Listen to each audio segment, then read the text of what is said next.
and parked by bears. So good evening, ladies and gentlemen, and welcome to the regular council meeting, Midland Council meeting, Wednesday, October 20th, 2021.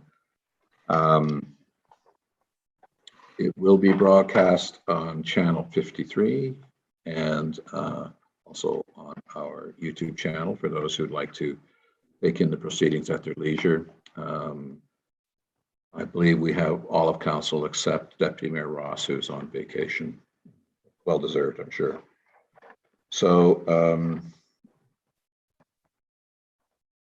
I've called the meeting to order. I'd just like to read the land acknowledgement. The town of Midland recognizes that it is located on land which is the traditional and treaty territory of the Anishinaabe people, now known as the Chippewa Tri-Council, comprised of Bosley First Nation, Rama First Nation, and the Georgina Island First Nation. This territory is within the Pre-Confederation Treaty 5 and Treaty 16, and included within the Williams Treaties of 1923. The town of Midland recognizes that it is located on land which is the traditional territory of the Huron-Wendat and the historic homelands of the Métis, and that our town is home to a large and diverse community of Indigenous peoples. So with that, I'd just like to ask everybody to take a moment of silent reflection, think about those, again, who've suffered loss as a result of the pandemic and are suffering from psychological and financial issues.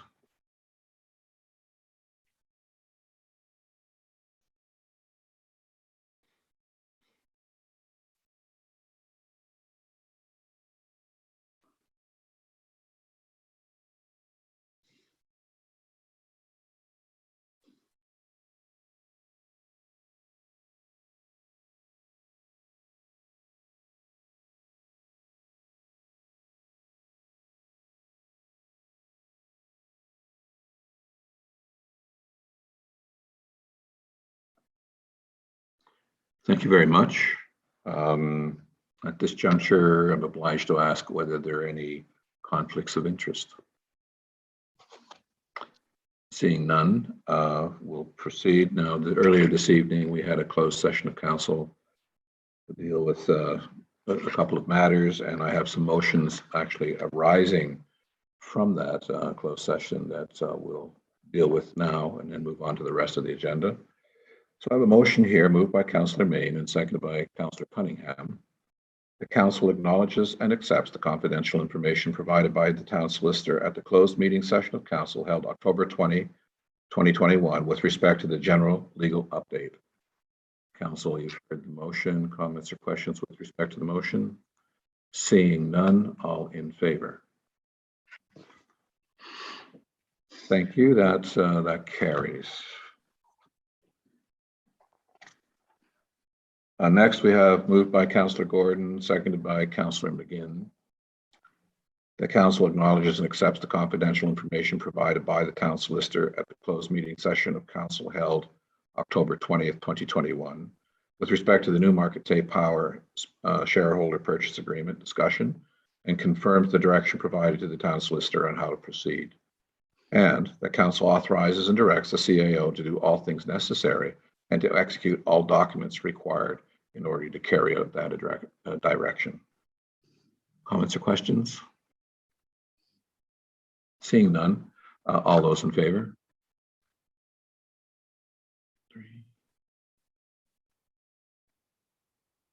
That motion failed.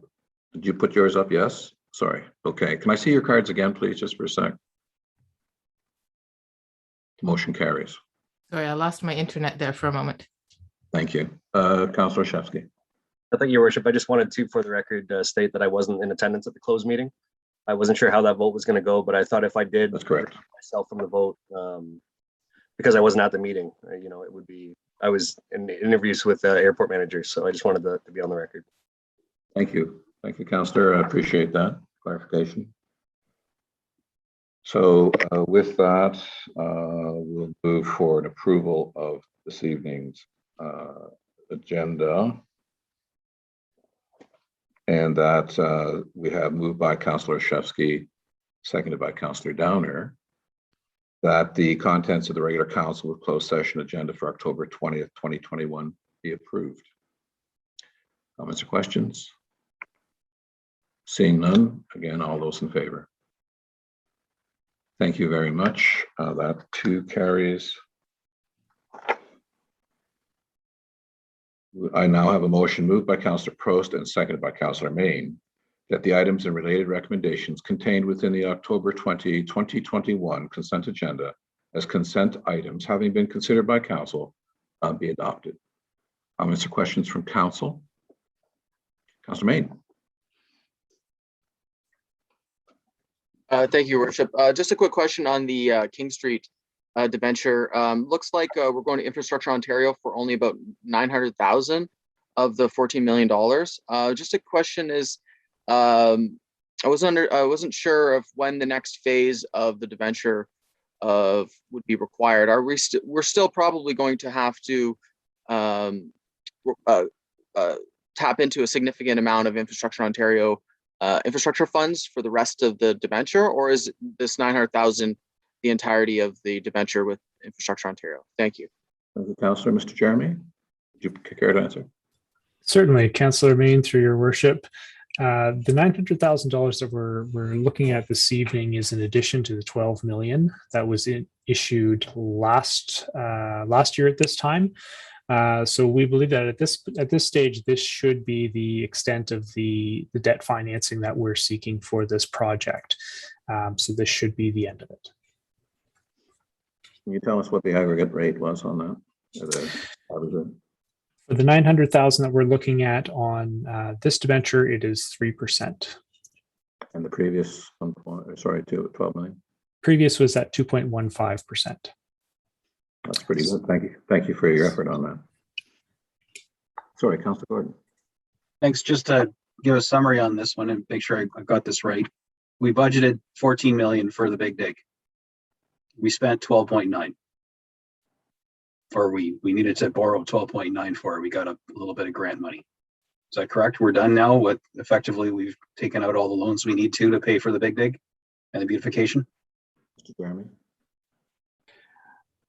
Off the top of my head, I don't know precisely what the project has come in at, although I do understand that it is substantially under budget. The 12.9 is the extent of the borrowing we're looking at. Yes, we did seek approval for 14 million initially through the initial loan agreement, so that was the maximum we could borrow. There may yet be some trailing costs to go along with that, but my understanding is it is well under budget. Councillor CAO or Mr. Campbell may want to add to that. I see Mr. Campbell, would you like to speak to it? Through you, Mr. Chair. Yeah, the 12 million, 12.9, people think of just the R0 construction costs, which those were, but we had consulting dollars and other trades working on the project. So our original budget approved by council is 14.06 million. And right now we're thinking we'll be 700,000 under that budget when we're done. We might be a little bit better than 700,000, but we still have some warranty work and some final cleanup and a couple other outstanding issues that we're trying to resolve. But it looks like we'll be at least 700,000 below that approved budget by council. Thank you, Mr. Campbell. Mr. CEO. Yeah, thank you, Your Worship. And if I could, and I certainly appreciate the question from Councillor Gordon, I just want to pause on the information that I think we all heard. This is, I believe, the most impressive project that this town has maybe undertaken, and impressive in a number of means. It was done during the pandemic. It was done on time. Being on time with a project of this significance is in itself quite an accomplishment. The fact that it was done during a pandemic, I think, is absolutely stellar. And now what you're hearing is that project was under budget. So if there was a trifecta of projects in terms of project excellence, I think this one hits it out of the ballpark. And I think it does it responsibly for our taxpayers. I think it demonstrates the quality and caliber of this team to manage projects of this nature. So I think a lot of people deserve credit, including council, who had the, certainly courage to support our businesses in doing this type of revitalization. So certainly appreciate that. We still have to pay for it. Right? We still have to pay for it.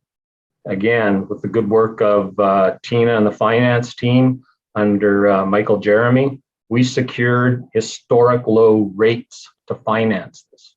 So that is outstanding in terms of what we've been able to achieve, but we still need to pay for it. So that's, certainly some of the narrative you hear throughout the budget as we do this. But again, I just want to compliment the entire team, including council, for this project. Thank you, Mr. Deneau. And thank you, Councillor Main, I believe it was, for bringing that matter to our attention. Any further comments or questions from council on the consent agenda? Seeing none, I'll call the question. Oh, sorry, Councillor Main. Just a question, is the vaccination policy for council committees, was that pulled or is that on the consent agenda? It's on the consent agenda. Well, the only comment I was going to make on that item was just the question about if staff are going to be in the clerk's department are going to be able to work with the committee members. Emails went out to the various committees. I just want to make sure that somebody's going to follow up with that and help everyone working through this policy. Thank you. Thank you, Mr. Deneau. Do you have anything to say to that? Or Ms. Yorkin, who I believe is here. Oh, Ms. Yorkin, there you are. Would you like to comment? Good evening, Your Worship, and through to Councillor Main. Yes, boards and committees were provided with a copy of the proposed policy. And with that, yes, the staff support, which is detailed in the report, there will be those resources available to assist through this process. Thank you, Ms. Yorkin. Councillor Gordon. I just want to say that this is a pretty bold, courageous step. There aren't a lot of councils, boards, committees in the municipality that have taken this step. Most of them are still adopting the wait and see approach. That may change now that, the federal government's stepped up. But it is nice to see this. I think it's even-handed. It's certainly not punitive. And bottom line is it's representative of what we expect of our staff. And I couldn't sit here for a minute and either exclude myself or pass something more lenient than the subordinates or below us are supposed to adhere to. So I'm happy to see that this is the same and it's measured and it's fair and it gives everybody, no matter where your affiliation is when it comes to this plague and the vaccinations, it gives everyone a chance to participate and maintain their active employment and come on site or participate remotely or whatever it is you need. I think this is a fair and balanced approach. So I'm very happy with the way that this is rolled out. I wish we didn't have to do it, but I'm happy that it's here. Thank you, Councillor. And I think it's fair to say that our colleagues on staff, as well as our colleagues in the boards and committees and agencies and council, are getting it's a pretty decent policy all around for everybody concerned. It is even-handed and, for the most part, equal application across the board. So congratulations to Ms. York and staff for putting this together and looking forward to the day that we don't have to worry about this anymore, as I'm sure we all are. So any other comments or questions on the consent agenda? Seeing none, I'll ask the question then. All those in favor? Thank you. The consent agenda carries. Next item, we do, let's see. I believe we need now to resolve into committee of the whole. So I have a motion moved by Councillor Cunningham, seconded by Councillor Gordon, the council resolved into committee of the whole. All those in favor? Thank you. Councillor McGinn, are you in? Thank you. I just couldn't see your card. Thank you very much. So we're now in committee of the whole, and Deputy Mayor Ross is not here, so I'll be chairing this portion of the meeting as well. Item 12, presentations, we have none. Item 13, deputations, petitions, we have none. Item 14, public meetings and hearings. 14.1, we have zoning bylaw amendment for 9457 County Road 93, which is a notice of complete application and public meeting for 9457 County Road 93 and 9457 Highway 93 MP and D presentation will come along with this. So with respect to the public meeting, I would like to call the public meeting to order. This public meeting is being held under the Planning Act to consider an application for a proposed amendment to the town zoning bylaw 2004-90, respecting 9457 County Road 93.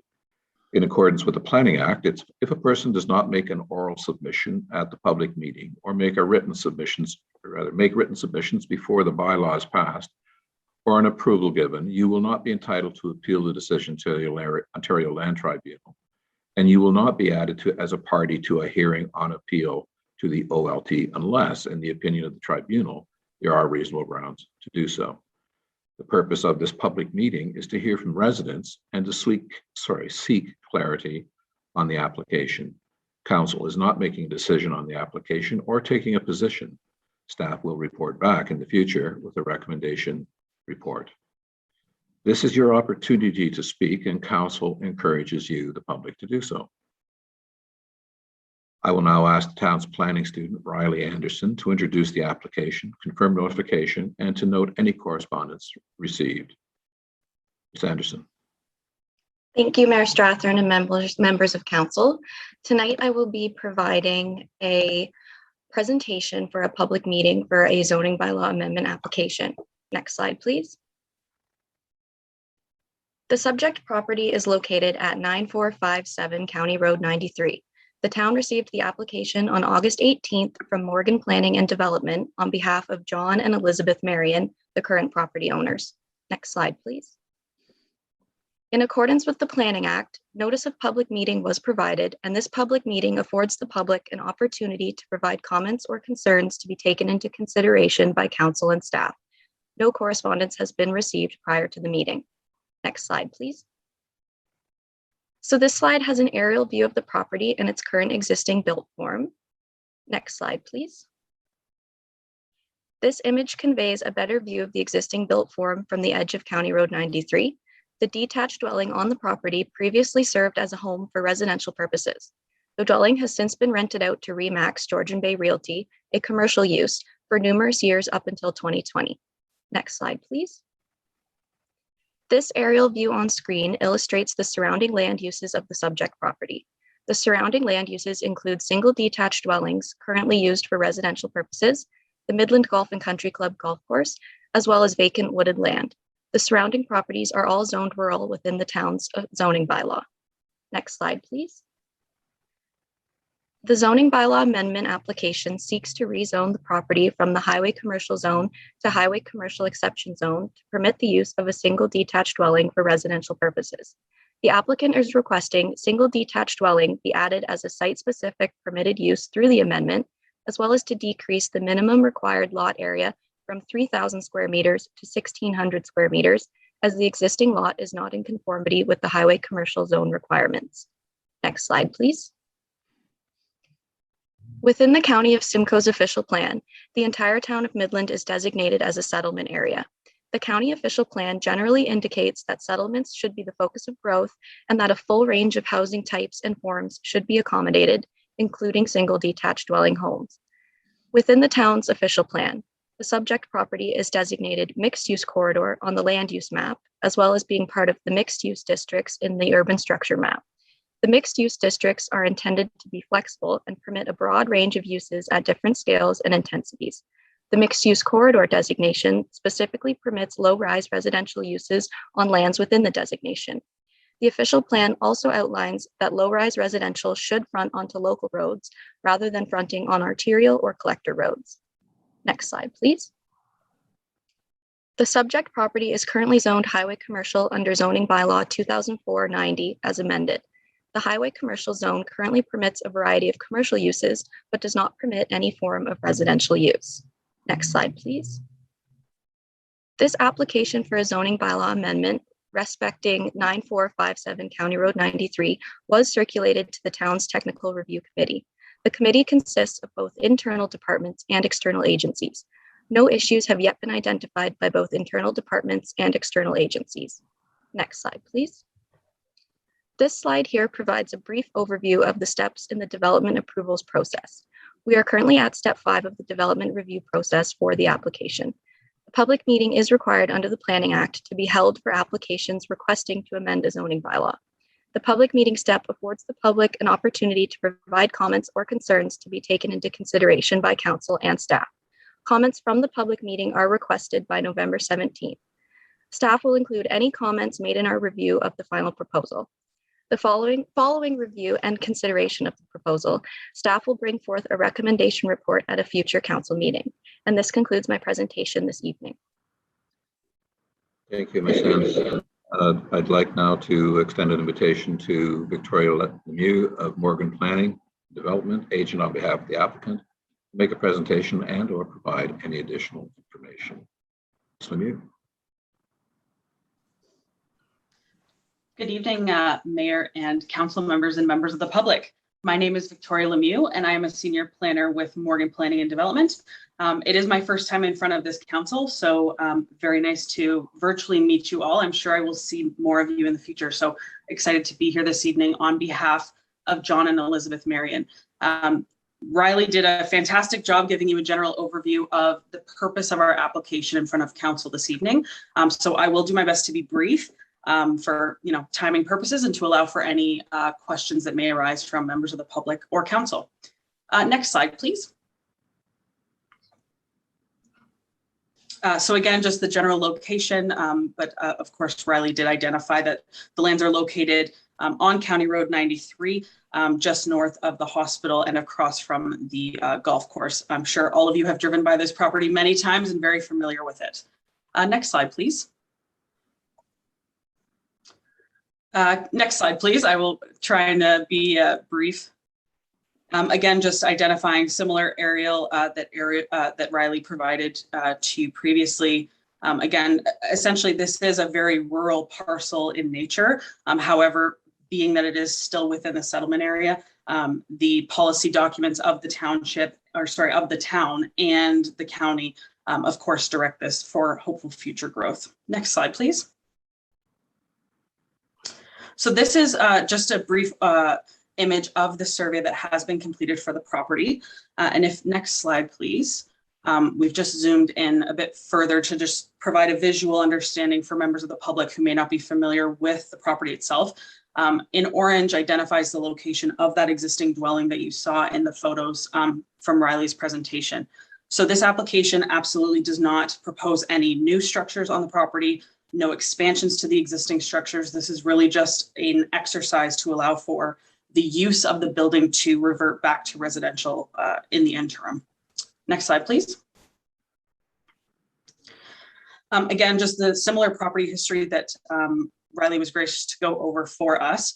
So essentially, the key concern here is at the time that the owners provided the space to a commercial tenant, that's when the zoning, the HC zoning came into effect on the property. And what this did was essentially take away that residential use permission that was previously there.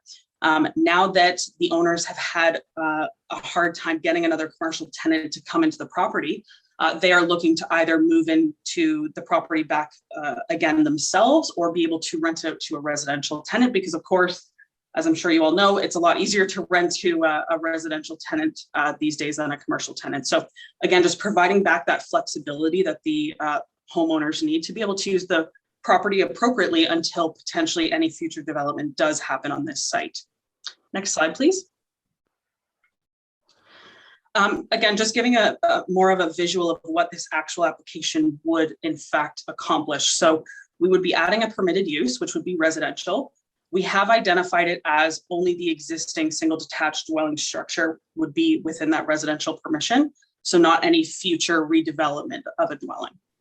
And then again, recognizing the existing lot area, which is undersized for the HC zone. Next slide, please. Just some additional photos of the site. Again, as you can see, this is the dwelling now that the commercial tenant has left. So it has been taken, all the signs and everything that I'm sure most of you are used to driving by on a regular basis have since been taken down. The photo to the right is the north side of the dwelling and showing the septic area and the rural lands to the rear of the dwelling. Next slide, please. So here we have the septic area location, and then we're looking on the photo on the right is looking from the dwelling across out to County Road 93. And as you can see, it is that large woodlot. So there is no direct view site for any other landowner to this property. Next slide, please. And then here we just have some photos of those two adjacent properties. So the property to the north, the red house that you see on the left, is a rural residential tenant that does live there. And then on the south side, there is a driveway that goes to those rear lands that I showed in the previous photo. And then on the other side of that driveway is another rural residential home. So this is a small cluster of residential homes. Again, I'm sure many of you are very familiar with this small cluster in the bush area. Really nice, quiet area in the city. Next slide, please. And again, just another overall image of the dwelling. As you can see, architecturally, structurally, this was built for a residential use at that time. Again, just dealing with, the owners unfortunately kind of got caught in between the zoning being changed that has caused us to be here in front of you this evening. Next slide. So I'll give a very brief policy overview because I know that town staff will also be doing this as well at the next meeting in their review. But again, the subject lands are considered settlement area within the provincial policy statement, and they are designated greenfield area within the growth plan. No alteration or expansion is proposed to the existing development. The application intends to permit the existing dwelling to be reverted back to residential use from commercial for the interim. Residential uses generally are permitted within the settlement area and within the designated greenfield area policies of both these plans. And there are no environmental features identified on the property. In general, we do feel that the proposed zoning bylaw amendment is consistent with the direction of both the PPS and the growth plan. Next slide, please. So looking at the County of Simcoe, again, they also designate this area to be settlement, as is all of Midland that you are very familiar with. Again, adding an additional permitted use and recognizing an existing lot area is the crux of this application in front of you this evening. We will not be removing the property from the existing commercial designation or the commercial zoning with respect of the future potential development that this site may provide in the future to the town, and what is, of course, envisioned in both the county plan and the township policies. So overall, we do feel that the application also does conform with the general intent and purpose of the county official plan. Next slide, please. So then within the town of Midland official plan, of course, as Riley mentioned, property is within the mixed use corridor designation, which is intended to function as the connective spine of the town and provide an opportunity for a vibrant pedestrian and transit oriented place. Residential is permitted within this designation, so no official plan amendment was required in order to proceed with this application. The proposed zoning amendment will add a permitted use that is recognized within the designation and will not prohibit any future redevelopment of the property, again, by leaving it within that highway commercial zoning. We do feel that the zoning bylaw amendment does conform with the intent and purpose of the town official plan as well. Next slide. Thank you. So this is just a screenshot of the existing zoning and the surrounding zoning. Again, the two features of the zoning amendment are the recognition of the deficient lot area and the additional residential permitted use. The existing development otherwise appears to meet all remaining zoning provisions. And again, no physical changes are proposed through this application to the property. Next slide, please. So in conclusion, and I know I said I was going to be brief, but I probably wasn't very brief, so I apologize about that. But in closing, the application would essentially allow the owners to be able to either move back into the property themselves, or find a residential tenant, et cetera, just to be able to use the property again without the constriction of just a commercial tenant. This will not remove the lands from the highway commercial zone, which will still maintain the future development potential of the site for the town's purpose, as of course in your planning documents, you do foresee this main corridor to potentially be redeveloped in some way in the future. No physical changes are proposed, and we are of the opinion that this application does conform to the applicable planning policies and represents good land use planning. We do respectfully request, of course, that council is supportive of this application when it comes forward for a decision, and we are available for any questions from the public or council. And I do believe the owners are here as well on the Zoom if you do have any specific questions about the property as well. Thank you very much. Thank you, Mr. Mew. This is, of course, a meeting for the public to provide their comments and opinion. So I, at this point, will open the meeting to comments from the public. Anyone wishing to comment may call the deputy clerk at 705-526-4275, extension 2212. Again, that number is 705-526-4275, extension 2212. The number to call is also being displayed by Rogers Television for those watching who may wish to call in. So this is your opportunity to speak on the matter, and please, again, call the number 705-526-4275, extension 2212.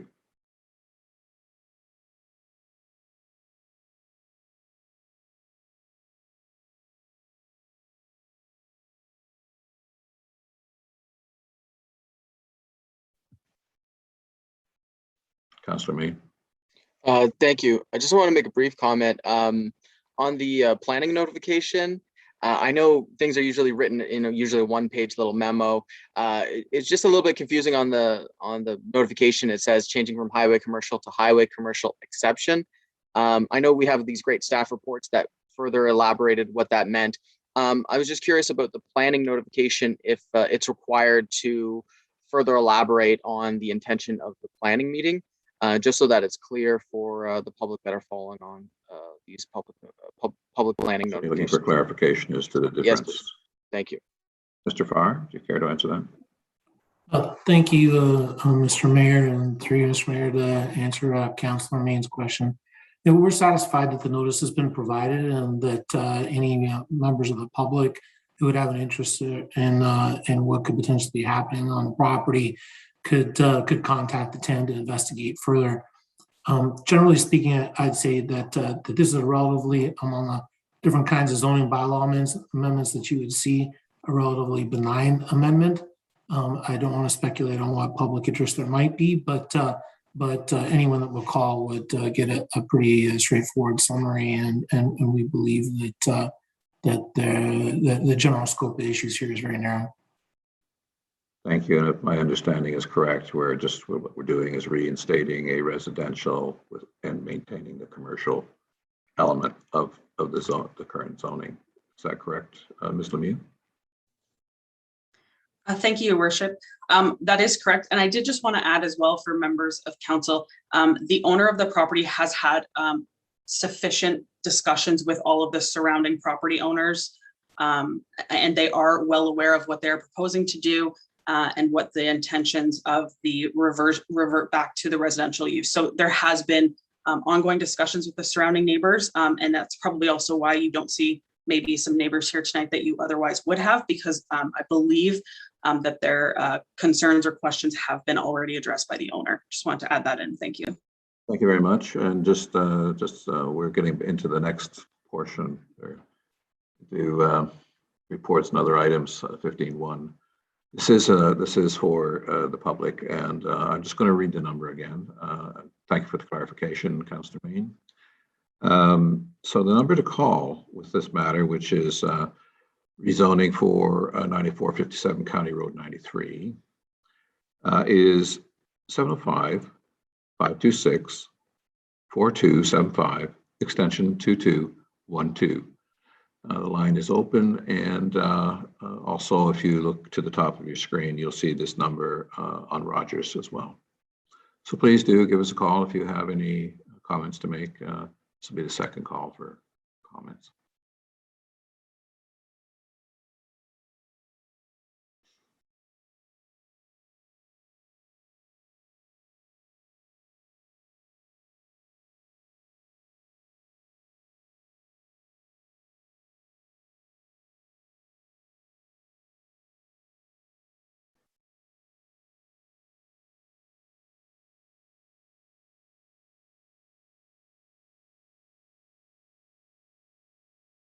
So, Madam Deputy Clerk, do we have any activity on the line?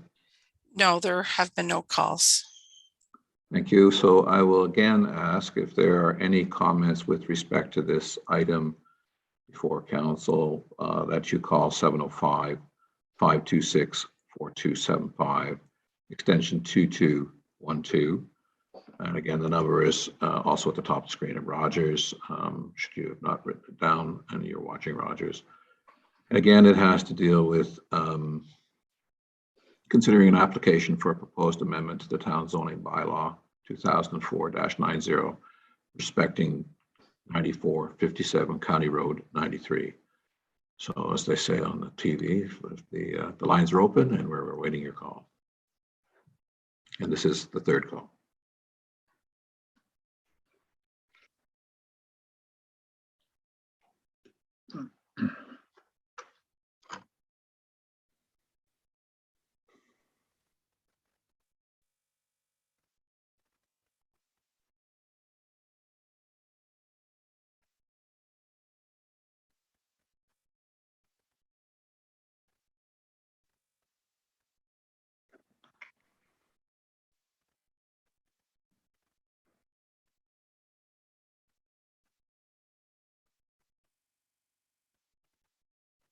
Madam Deputy Clerk, any action on the phone line?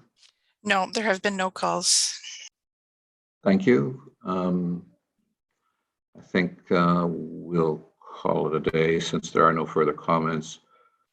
I'd like to thank the public for their participation as such and call this meeting to an end. But just before I call it to an end, I'd like to thank Ms. Riley for a very well laid out presentation. Thank Councillor McGinn for pointing that out. And I think we're well served this evening by Ms. Anderson's presentation. So thank you very much. Thank you. So this meeting is officially come to an end, and we'll move forward to item 15, which is reports and other items withdrawn from the consent agenda for council's consideration. 15.1 is the CSR 2021-65 statutory public meeting zoning bylaw amendment application number ZBA 05-9457 County Road 93, which is dealing with the public meeting report. Ms. Riley, do you wish to speak to the report, or does your presentation suffice for your portion of this? I believe just the presentation will suffice. Thank you, Ms. Riley. So, Council, you've seen the report. The recommendation is to take it for information.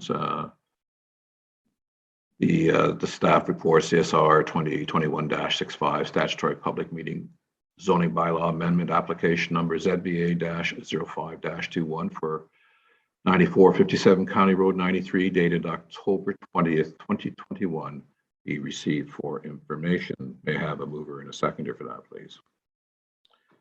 Councillor Shevsky, Councillor Main, thank you.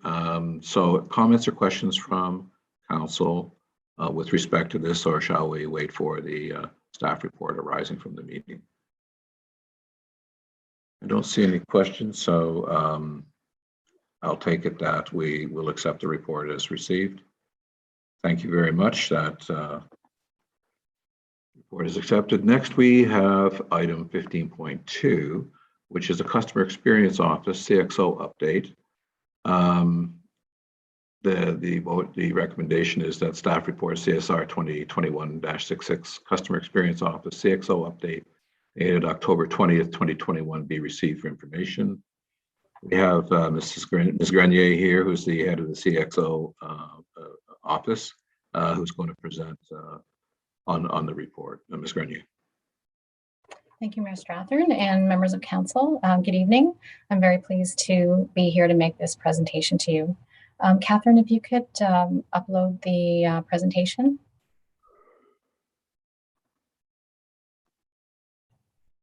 Thank you. So tonight I'll be providing a brief overview of the staff report that's on the council agenda, which is an update to council on the recent creation of the new Customer Experience Office, or CXO team. Next slide, please. CXO was created in March 2021 with some staffing resources brought together under the CAO's office and includes staff from corporate communications, administration, as well as customer service staff from other service areas. We also added part-time staff this past July to complete our existing resources. So key areas of focus for CXO include providing timely and accurate communications and engagement through our various channels, such as our website, social media, and print. We're also focusing on developing a centralized customer service as a first point of contact for our residents, visitors, and stakeholders. And thirdly, CXO is not just a department. This is a townwide program across the corporation to reinforce this administration's desire to develop a strong customer service focus and culture across the organization. The CXO team collaborates with other departments to streamline processes and provides important customer communications to ultimately enhance the customer experience. Through CXO, we're also recognizing the great work that staff in various departments do every day by posting pictures and highlights on social media, as well as internal recognition with email blasts and monthly customer impact awards. Next slide, please. So our communications reach. We're very active with our digital and traditional communications outreach using our various channels, such as our website, Engaging Midland, social media, media releases, print ads, and the town page. As of September, we'd reached almost 13,000 subscribers or followers on our social media accounts, including Facebook, Twitter, Instagram, LinkedIn, and YouTube. We also did some local research and found that Midland's social media reach is either similar to or greater than a number of neighboring municipalities within the county. Our enhanced digital communications offerings. So the service delivery review in 2017 and the customer service review in 2020 were two reports that were prepared for the town by outside consultants. Both reports identified enhancing our digital communications and offerings to our customers. So the digital enhancements that are listed here are not necessarily all CXO initiatives, but it's important to recognize that CXO is a partner for delivering these services that have been brought in-house through efforts from various departments, such as IT, finance, and bylaw enforcement. The pay-by-plate parking system was brought forward in August of 2021 and now provides the convenience for customers to purchase monthly or yearly passes online. And we also have a new online parking ticket payment option. The new telephone system, which is a modernized web-based system, will provide staff with greater flexibility for meetings, calls from any remote location, and also provides for reporting information for statistical analysis. CXO staff have actually been trained on the system and are testing it now, and our go live date is scheduled for this November. Virtual City Hall is a system that's used by many municipalities, and we're implementing the tax module at the town of Midland. The system allows customers to create their own tax accounts for inquiries, payments, and statements. Training for staff starts actually tomorrow, and it will be brought online again this November also. The new town website is going to be launched at the end of 2022, and this is made possible with the financial assistance of the Municipal Modernization Grant that we were successful in receiving. So in the future, the corporation will continue to look at further digital enhancements to offer to our customers. Next slide, please. So with the with the realignment of communications to CAO and CXO, we've developed some short-term goals for taking us through 2021 and 2022. We'll be looking at developing broader communications goals as a part of a customer service plan in 2022. The three main areas of focus are to be the definitive source for information about the town. We'll do this by continuing to build on customer engagement, launch feedback forms and surveys, enhance our non-digital communications, and also connect with local user groups to reach our customers who may not be using social media or our website as information sources. Next, we want to increase the ease of access for our customers by launching our new website, increase the use of traditional communication such as print and mail inserts, and include additional advertising through the town facilities, transit system, businesses, and associations. And we also want to improve our internal communications so that as a town, we're collaborating to ensure that staff know what's going on in various departments in the town. And to do that, we're developing a communications calendar. We've implemented a communications protocol for service impacts, which also notifies council. And we're creating a new internal communications service request form. And we'll also add AODA compliant documentation training for staff. Next slide, please. Customer service. So traditionally, customer service was a decentralized service provided by the town. At one time, we had 3 different customer service counters here at the town hall, where customers would go to deal with specific departments, and administration staff from finance, planning, building, engineering, and the clerk's office would all provide counter service at various times throughout their day. Moving to a centralized customer service model was identified in the service delivery review, and we've slowly migrated to that model since 2020 and formalized it more recently with the creation of CXO. CXO is now the face of customer service for the organization at the front counter. We're now providing one window or one-stop shopping customer service for the town. Customer service staff are attempting to resolve issues on the first point of contact rather than transferring customers to other departments if possible. We've worked with departments to increase the knowledge base of customer service staff through departmental 101 sessions, and we're also enhancing our internal FAQs. The 3 main customer service channels that we use to interact with our customers are digital, telephone, and in person. Digital includes social media, email, and our eService Midland portal. In person includes walk-in customers and also includes processing Dropbox and mail payments received. In the staff report, there's a chart that outlines the daily interactions here at the Town Hall and the NSSRC. Based on the numbers, including all of the customer service channels, we receive approximately 277 interactions daily, or 34 interactions per hour. And that means that roughly every 2 minutes, we're receiving a new customer service interaction. The next steps for the customer service side of CXO is to focus on developing a customer service plan, and we'll be working with our cross-functional customer service committee to do that. Next slide, please. In conclusion, there are no recommendations for this report other than to receive it for information. But the 3 main points that I'd like to leave with council about CXO are that this is a corporate-wide initiative with collaboration from all across departments. We're committed to serving and supporting our customers in every way possible. And lastly, we want to provide excellent communications to our residents, businesses, stakeholders, and to build on community engagement. That's the end of the presentation, and thank you for your time. Thank you, Ms. Grenier. Clearly an ambitious program and one that I dearly hope succeeds. I'm sure it will. Council, do you have any questions for Ms. Grenier with respect to the presentation? Council Gordon?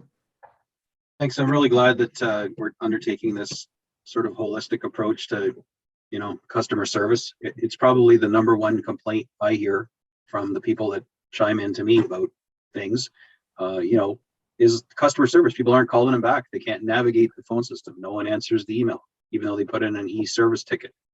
And that form interface for e-service is like so 90s and clunky. It's just nasty. So I'm hoping that the revisiting of, or the redoing of our website, which you said is going to be the end of 2022. It's, it's a good time away. I'm hopefully, that this is all coming together and gelling, because there are people still who want to come into the office and bring in their bag of money and pay their taxes. And then there's a lot more people that would rather not do that and use the pay your parking ticket online, pay your taxes online. And that's a service that the bigger municipalities offer. And it sounds like we're heading that direction, which is fantastic. And the caveat, though, of course, as we enter into budget talks, is this ain't cheap. So there's expenses involved in modernizing that we're going to have to deal with when it comes to budget talks. But I appreciate the efforts. I've been a recipient of some of the new processes. The fact that we get little email blasts now. I know this sounds, basic, but we get an email blast when there's a water main leak or something, or when it's fixed. And that's great. We never used to know that. I'd have to go on the town Facebook page and go looking for the answers myself, and people ping me. So I do appreciate the efforts. I know you still have a long way to go, but I wanted to call out the fact that what you've done thus far is not going unnoticed by residents, and that I'm sure this council anyway. Thank you, Councillor Gordon. I see the CAO's popped up on the screen here. Do you have a comment, Mr. Dino? Thank you, Your Worship, and yes, I certainly echo Councillor Gordon's enthusiasm for the program that they're launching here. I'm extremely proud of the entire organization for embracing this program. I think a few people were scratching their head on what this would actually mean, but I sense it's starting to settle in, and people actually do understand how this is a significant change to how we were delivering services to our customers. And that is no criticism of how it was being done before, because it was being done by heroes doing it off the edge of their desk. What we're putting in place is something that gives it much more concentration. And it is extremely cost effective to do it this way, because you allow those people who are doing it off the edge of their desk to actually focus on their jobs, whether that's planning, finance, building, whatever it was, where we have tremendous amount of volume coming in, so they can actually get to the work. So the model that's in place here to serve those customers, I think is fantastic. It's ambitious, no question. That team will take any issue the customer brings to them. And we all know that municipal government is the last stop, and customers just want to be helped. So the fact that, Angela and this team is stepping up and saying, we will help you, it doesn't matter if it's a municipal issue or not. They will try to help you. They may help you get to the right organization, but they are going to help you. You shouldn't hear the response that, you've come to the wrong place or it's not us. We're going to try and help you. And we'll do that through those channels that Angela mentioned. What's really, really important that we all understand, there's a strong digital component to this, but that is because we want to make the in-person experience much more tangible and accessible to people. If you can offload those volumes, and you heard it, every 2 minutes, there's a transaction happening every day. Every 2 minutes, there's a transaction happening here. If you can unload that volume to a digital channel and allow your people to serve those people who need it in person, then you've got a winning formula to serve them appropriately. If you are forcing everybody to use, one channel, people can never get to it. And so that's what we're trying to balance here. Give a digital alternative for those who can do it and embrace it, but use the in-person experience, which will always be the one that's most valued. Use that experience for the people who truly need it, and deliver an experience, that they'll certainly value. So I've got a tremendous amount of time for this. This team, I wish it was in place, some time ago, because any program that we launch in this administration has to go through CXO before it hits the ground. That team must sign off on the customer experience that program is intended to deliver, and how that team can support it. They are the last gate of this organization. So I'm really proud that we've been able to do this with, the staff that we pulled together. Angela in particular, who I know this is only part of her job. I really want to thank her for stepping up and taking this on, and appreciate everyone's support. Thank you, Mr. Dino. Councillor Cunningham. Yes, thank you. I'm so pleased to see this rolling out, and how responsive everybody in the CXO office and associated with it have been, which is everybody. And I think it is wonderful to have this single point of contact for myself, even to say, I don't know where to go. And if I'm saying that, then it's go to Angela. So that's a great step forward. I also see that you are looking for peaks and spikes in individual issues. So I did want to ask, I know with our e-service, we can create a dashboard and view those spikes on the dashboard.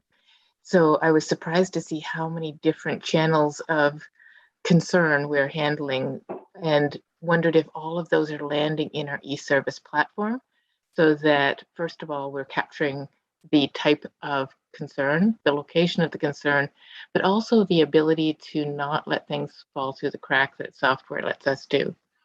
I wonder if you could speak to how e-service or E11 is playing into this program. Ms. Grenier. Thank you, through your worship, to Councillor Cunningham. We are using the eService Midland platform for recording inquiries and complaints from customers. Not everyone is recorded. If we can answer something on the first point of contact, and there's no need to provide further information or to do further investigation, then we don't normally add it to the eService platform. But in general, we do try to add inquiries, especially if there's a further investigation required. Thank you. Councillor Cunningham, anything to add? I'm just wondering then, is there another method of following up on those things that don't hit e-service so that we can track challenges that are easy to resolve, that maybe are things to celebrate and things that we can prevent from happening in the future that aren't multi-day or multi-step tasks? Ms. Grenier. Through your worship, to Councillor Cunningham, we do track anything that does need to be followed up and that does require that, that we don't want to fall through the cracks. But anything that we are able to resolve immediately, just a general inquiry, we don't necessarily add that to the e-service software. It's really just items that need to be followed up and tracked at a later date. Thank you, Ms. Grenier. Mr. CEO. If I could just do one more. Just wondering how those things that don't hit the software are being tracked, or if they are. And I think maybe that's what Mr. Deneau is about to talk to. Who wants to answer that? Mr. Deneau? If you don't mind, Your Worship, and Angela's quite used to me offering her all kinds of good information. I hope she considers on the program, but great questions. And the system, I think the system we have today is what we have, and I think it's served us well. It has some limitations, and we're looking at other potential systems that we'll use. We're really looking forward to the new phone system that's coming in November. In November, we'll have a new digital phone system that will be put in place. That in itself will deliver tremendous efficiencies. We feel, giving us ability to take text data and move it around the organization much easier, take voice data, translate it to text. Lots of good possibilities with that platform. But ensuring that people use CXO, whatever, the issue is, a compliment, tell us what's going well. All of that information does need to be captured because we are going to make better informed decisions with that. And I'll use the parking system as an example. I know we've heard lots of feedback on the parking system. And we're certainly using that to help inform us where we need to take some of the enhancements on the parking system. And Angela, because we're seeing spikes in a particular area, in this case, the parking area, that group kicks off a process that pulls the organization together to say, listen, we've got an increased interest from our customers about this particular program that we've launched. We need to understand it. We need to offer a solution, and we need to communicate it. So on using parking again as an example, that has been kicked off, and we are now managing that process. We can do that for anything that happens. We'll track the data, make sure that we're paying attention to trends where we're seeing some additional needs from customers that may require us to make an adjustment to a program.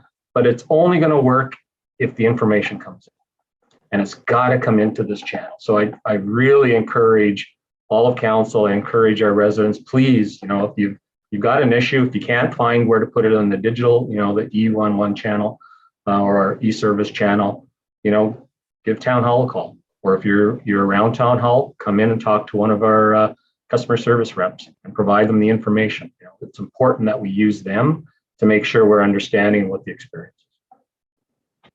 Thank you, Mr. Deneau. Any other comments or questions for Councillor Gordon, please? Just want to make sure that I'm giving some advice to people who are having trouble with the e-service and don't want to register and, just go through the bother of that. We're giving them advice to email service@midland.ca with the understanding that it funnels into that system or maybe the new CRM and creates a ticket without them having to use the e-service. Is that good advice to have them email service@midland.ca if they're challenged with the other methodology? Through your Please. Sorry.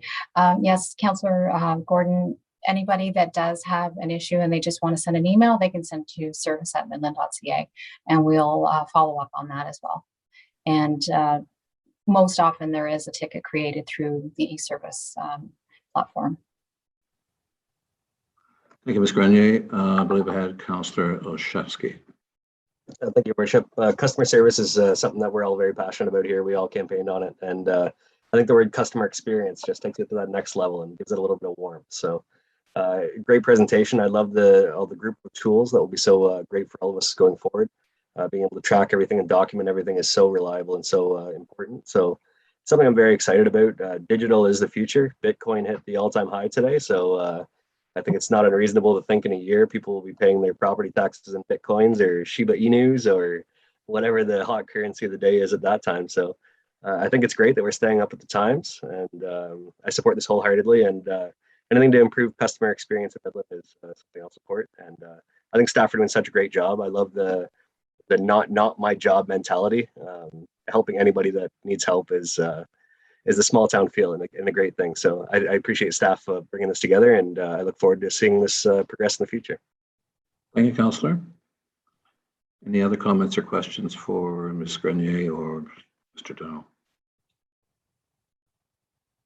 Well, thank you very much, Ms. Grenier. As I say, it seems like a pretty ambitious project, but I'm sure you're all up to it. I know my office is at the west end of the building, and I hear people come in and some of them are pretty growly when they come in. And by the time the Mel and the other folks at the customer service desk are done, they all seem to walk out with a smile, or at least they're not, there's not a little cloud hanging over their head. So congratulations to the group at the customer service desk, and we look forward to what even more wonderful things, and all the best for success. Thank you. So, Council, we have a recommendation, the staff report, CSR 2021-6 Customer Experience Office CXO update, dated October 20th, 2021, be received for information. I have a mover and a seconder for that, please. Councillor Cunningham, Councillor Downer, thank you. All in favor? Thank you, that carries. Next, we have a COVID-19 update from the CAO, Mr. Deneau. Thank you, Your Worship.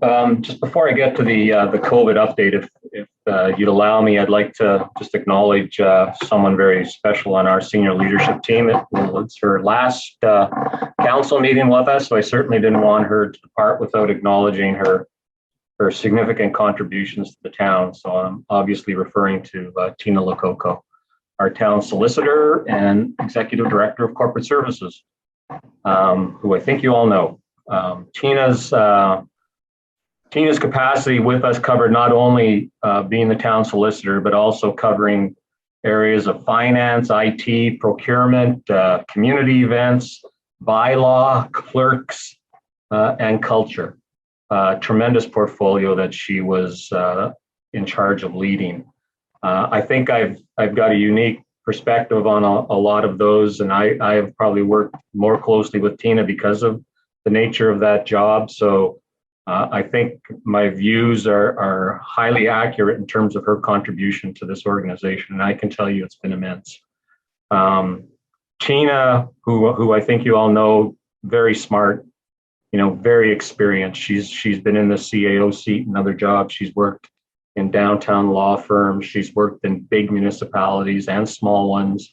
And, we were very fortunate she chose to serve the town of Midland.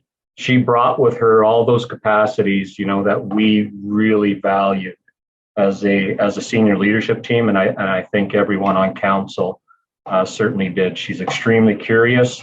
She's extremely brave and courageous, extremely collaborative. She does not like towers and tears them down. And she is also very caring, a very caring individual, not only for trees, but for people. You know, she loves them both, and she's very passionate about it. So we were a real benefactor from all of that leadership. We're trying very hard, you know, as an administration to build a sustainable organization. There's a tremendous amount of churn and change that, you know, has come through this organization, but we're very, very confident that we've got a great group of leaders that we're working with. And to have someone of Tina's capacity to come along and share her experience, instill the confidence in those people that they can, you know, take on more responsibility, push them, but support them while you're pushing, getting them to embrace data, fixing issues. You know, ultimately she helps fix things and document things so that when we do experience change, we're in a much better place. All of those things have been a tremendous, tremendous contribution to Tina. But certainly her energy and passion have been not only fun to work with, but really has rubbed off on everyone. So I want to thank her on behalf of the entire team for, you know, sharing that with her. We wish her and her family nothing but, you know, continued success and happiness out on the East Coast. And we know our paths will continue to cross, certainly as friends, and we'll continue to stay in touch. So with your permission, Your Worship, I'd invite Tina to make any comments she would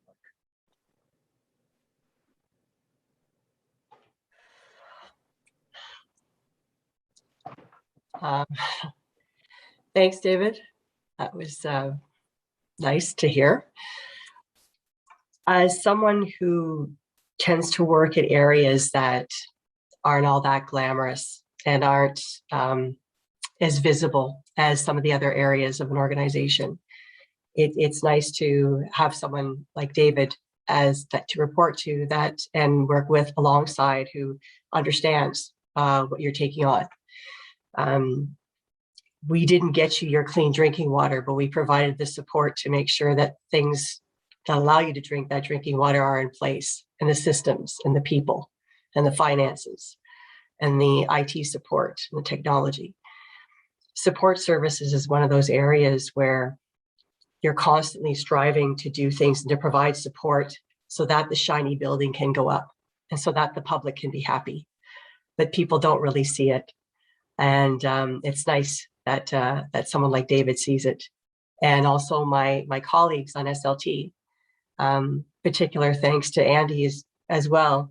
My Ron, you are inspirational and you're strong, and I've learned a lot from you. And I'm welcoming Adam to the family, who is brilliant and I think is going to bring planning in an amazing direction. But if I may, what I'd like to do is to say a thank you to the people that are behind the scenes and do work in corporate services, and who you don't see and you don't know everything that they do on a day-to-day basis, so that you can all have these meetings run the way that they do. So from finance, I want to thank Michael and Kelly and Jolene and Jennifer G and Jennifer M and Alicia and our most recent member, Mohammed. In bylaws, I want to thank Jim and Kelly. In clerks, Sherry and Catherine. In procurement, Kim. In IT, Todd and Zach, and our most recent member, Hermandeep, and also again, Jim, for stepping up and filling that role while we've had a gap. And as well, for our culture and tourism, Karen M, of course, and Nicole, and all the summer students who come to play.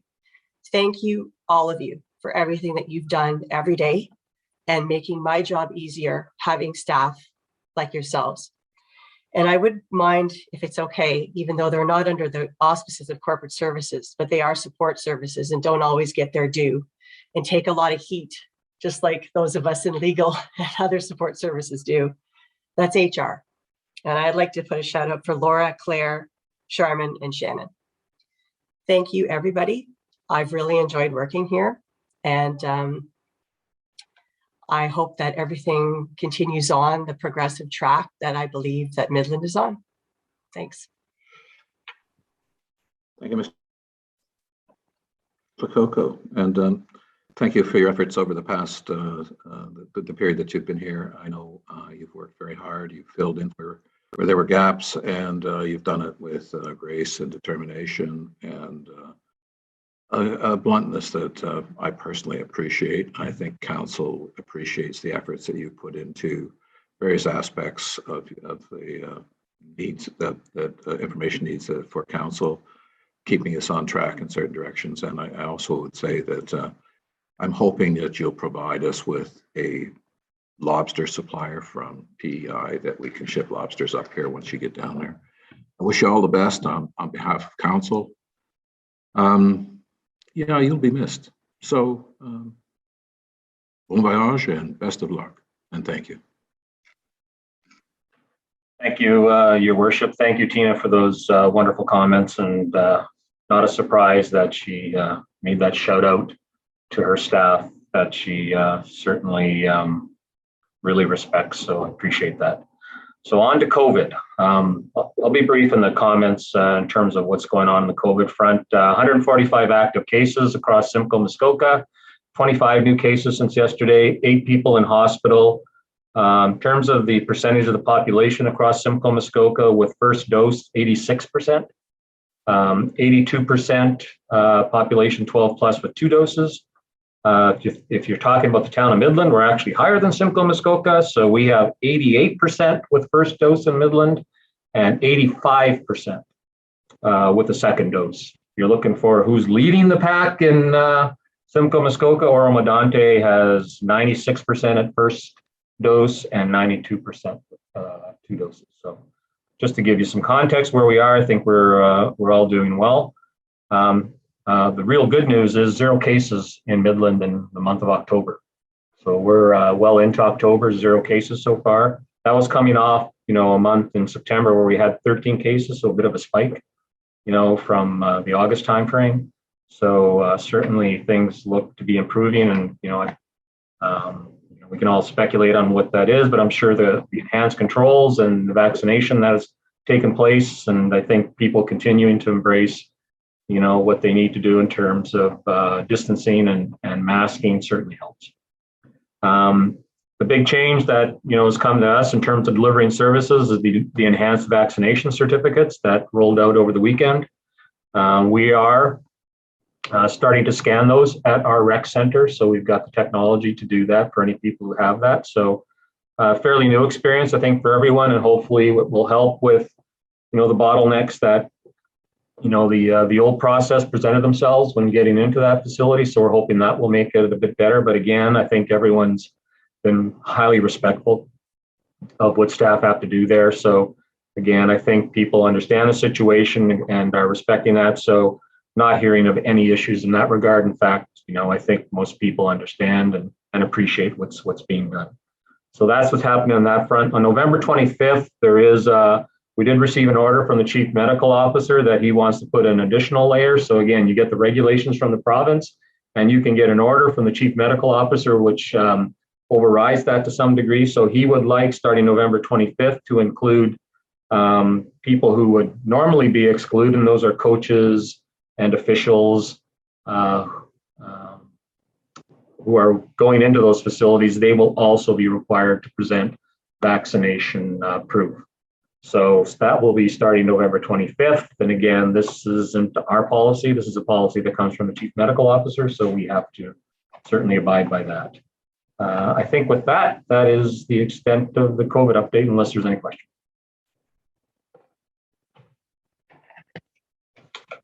Councillor Cunningham. You just want to make a comment along the lines of COVID. Seeing a lot of notices that people are complying very well, that there's less disruption than you might think. But I got an email from MPP Dunlop's office today mentioning that there was a situation in North Simcoe that was resolved successfully, but thought maybe it should be promoted so that people know. A gentleman attended a local restaurant with his family, produced his military ID and his CAF vaccination form, to show that he did have his double dose of vaccine, but it wasn't recognized. At first, he was denied entry. So just to know if a military member is coming into your restaurant or to a location where we do need to see proof of vaccination, that those are what they will be showing. And it may not look the same, but they are legitimate forms of proof of identity and of vaccination. Thank you, Councillor. Councillor Gordon, I think I saw you, please.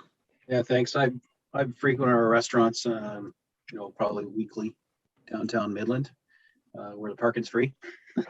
And I have seen, so this is happening a lot in town. I'm sure if I've seen it, and I go only just once a week, people chirping staff about having to show their passports. And, I just want to reiterate that this is not the restaurants or the town of Midland's rules.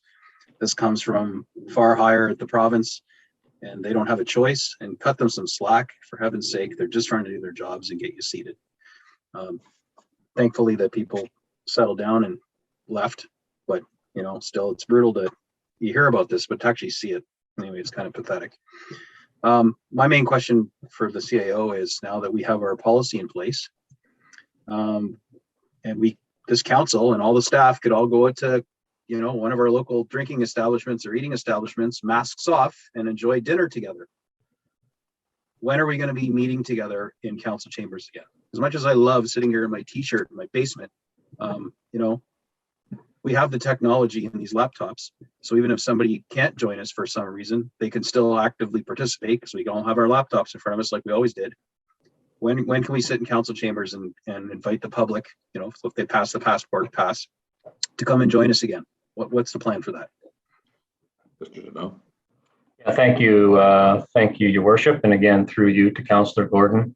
We're continuing to look at what's required to make that an effective space, and I'll ask Andy to comment. I know we've been looking at some specific things. So there was some money in the budget, getting supply to make some of those adjustments that are necessary, because on a good day, that council chamber, there's not great audio to begin with. We've tested the chamber using various methods to try and see if we can offer hybrid, and the feedback is still pretty strong to allow that, because the spacing in that particular area would not allow any meaningful public representation. We could probably fit most of the council in, but again, the 6-foot spacing is required. You'd have minimal staff who would be able to be there, so you would have to offer a hybrid model. So to be able to offer that with audio that works requires a bit of adjustment.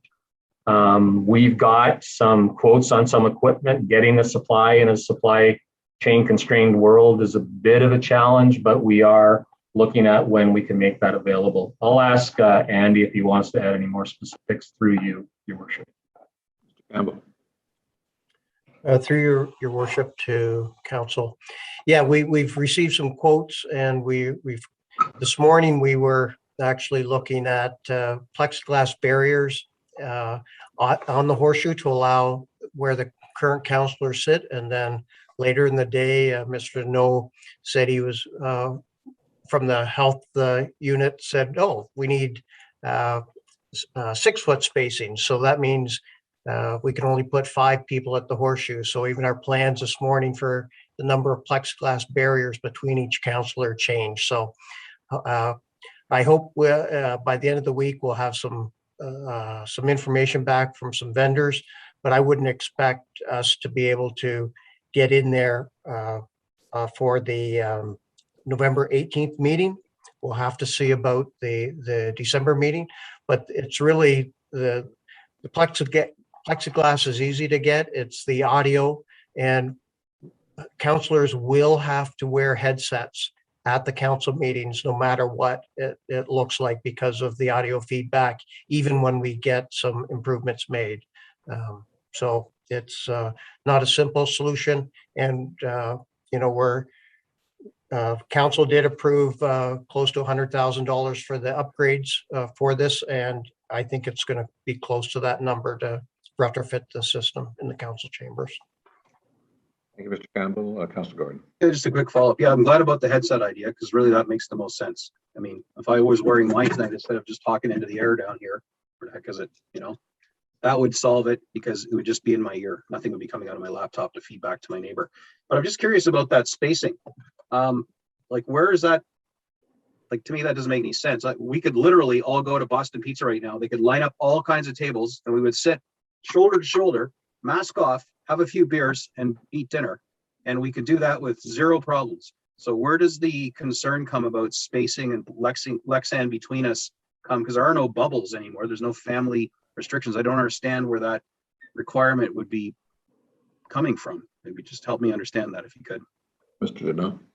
Yeah, I think it was information that was shared with the CAOs. Again, the CAOs across Simcoe get together, and a few of them are looking at opening up their council chambers. And when this was a fairly large municipality, when they looked at installing the plexiglass, they were given the instructions from the health unit that plexiglass or not, you still require the 6 foot spacing. Thank you, Mr. Deneau. It's perplexing. Councilor Main? I try so hard to be an advocate for follow the policies and let's do things right. But when things are just glaringly ridiculous and there's just no science behind it and a complete inequity, that it makes it hard for me to be a champion, on behalf of the rules when it just makes no sense at all. But anyway, I'm looking forward to it. Mr. Deneau? Yeah, thank you, through your worship. I wouldn't go so far as to say there's no science behind it. I'm sure if it came from the health unit, there's evidence behind it. I'd like to see exactly what that is. The instructions I gave, certainly the team today was, let's not assume that just because you have plexiglass, because I've heard it from another municipality who was installing this, that this will satisfy the 6 foot barrier. We'll check with the health unit and make sure we understand the reasons why, but they don't come up with the rules just for any reason. There's certainly some science behind what they instruct us to do. No, that's fair. I'm not ragging on you, Mr. CAO. It just doesn't make sense that those rules aren't in the restaurants where you're unmasked, eating and drinking, but they're going to apply it to the council chamber. So I wouldn't mind knowing, when you do find out. I think that would be good for everyone to understand. In the meantime, I will continue to embrace my basement. Mr. Deneau? Again, I understand your point totally, and I think what you also are seeing, and I think the public, and it's a really good point. There are Ontario regulations and there are health unit regulations, and they can be different. They can be different to some degree, and we saw that with, I alluded to on November 25th, the health unit has pushed us to go farther in terms of, having officials coming into that rec center being vaccinated. The Ontario policy didn't require that. The health unit pushed us that way. So there is some difference, we can speculate on why there are differences, but there are some differences. Thank you, Mr. Deneau. I'll just confirm that it's awfully quiet in here without the rest of council. So I'd love to see you back here. Earphone hair and all. So I guess Councillor Gordon doesn't have to worry about that. So good luck with thanks. So I saw Councillor Main. Thank you. Yeah, it's just so important to remember that we're not out of this yet. Although Mr. Deneau was mentioning that there's no cases in Midland in October. Mundy's Bay Public School did report a case yesterday. There's a class closure. So thanks to the staff at the school. My kids go there. Notification, phone, emails went out to everybody. These things happen, and so as the expression is, to keep calm and carry on. So thank you very much for the professionalism from staff. They worked so hard last year to try to prevent any outbreaks or cases in the school. We're very fortunate that we're able to go this far without cases in the school. So our thoughts are with the school and all the students, because as we know, children are still vulnerable. They're unvaccinated for the time being. With news coming up of 5 to 12-year-olds seem to be coming before the end of the year. I did want to make a mention with the vaccine certification, the QR code. Just a reminder to people that the QR code is an additional certificate. It's not mandatory. If you did get the printout that you were using for the last several weeks, you can still continue to use that. If you have a red and white phone card, health card like I do, I'm delinquent, not getting a updated modern one, there is a phone number that you call, but it's super easy to call, and the number is readily available on the provincial website. And it took me less than 7 minutes to call, listen to all the robots, and talk to somebody and have them email me my certification to print out or have it on my digital device. So please help those who may not have access to printers or who aren't as tech savvy. Try to help your neighbors or your friends or your family to make sure that if they want to get the QR codes, that they can. It's really easy. If you do have the green and white health card, the online portal is very easy to use. So I just want to say thank you to everyone and for your patience in trying to get these. And thank you again for the people who are going to be scanning these. And again, show patience and restraint and kindness to all the businesses in town. So thank you. Councillor, any further comments or questions for Mr. Deneau? Thank you, Mr. Deneau. And at this point, we'll ask for notices of motion. Sorry, just a little lost here on the agenda. Any notices of motion this evening? Councillor Gordon? No. Okay. No. I just thought it'd be refreshing for you that I don't have any. I seem to set a lot of the agenda. I'm sorry about that. Or I'm not. Not a problem. Anyway. Thank you. Councillor Main. Thank you. I don't have it in writing. I was meaning to put it forward the last few weeks. I had a resident call and express quite concerned that the town doesn't have a tree protection bylaw. And so that's a policy that I'd like to put forward as a notice of motion. So I'm going to work with the clerk's department on what's the appropriate wording for staff to look at this particular bylaw. Thank you. Thank you, Councillor. Long time coming. So seeing no notices of motion, we'll move to general announcements. Are there any general announcements from council? Councillor Prost. I don't have an announcement, but I'd like somebody to clarify what's happening tomorrow morning at 9:30 with our time capsule with some details if somebody has them. If I read that email correctly, it's tomorrow morning, is it? That's correct. It's tomorrow morning at 9:30 at the northwest corner of the intersection of Bayshore and King Street. So at the waterfront.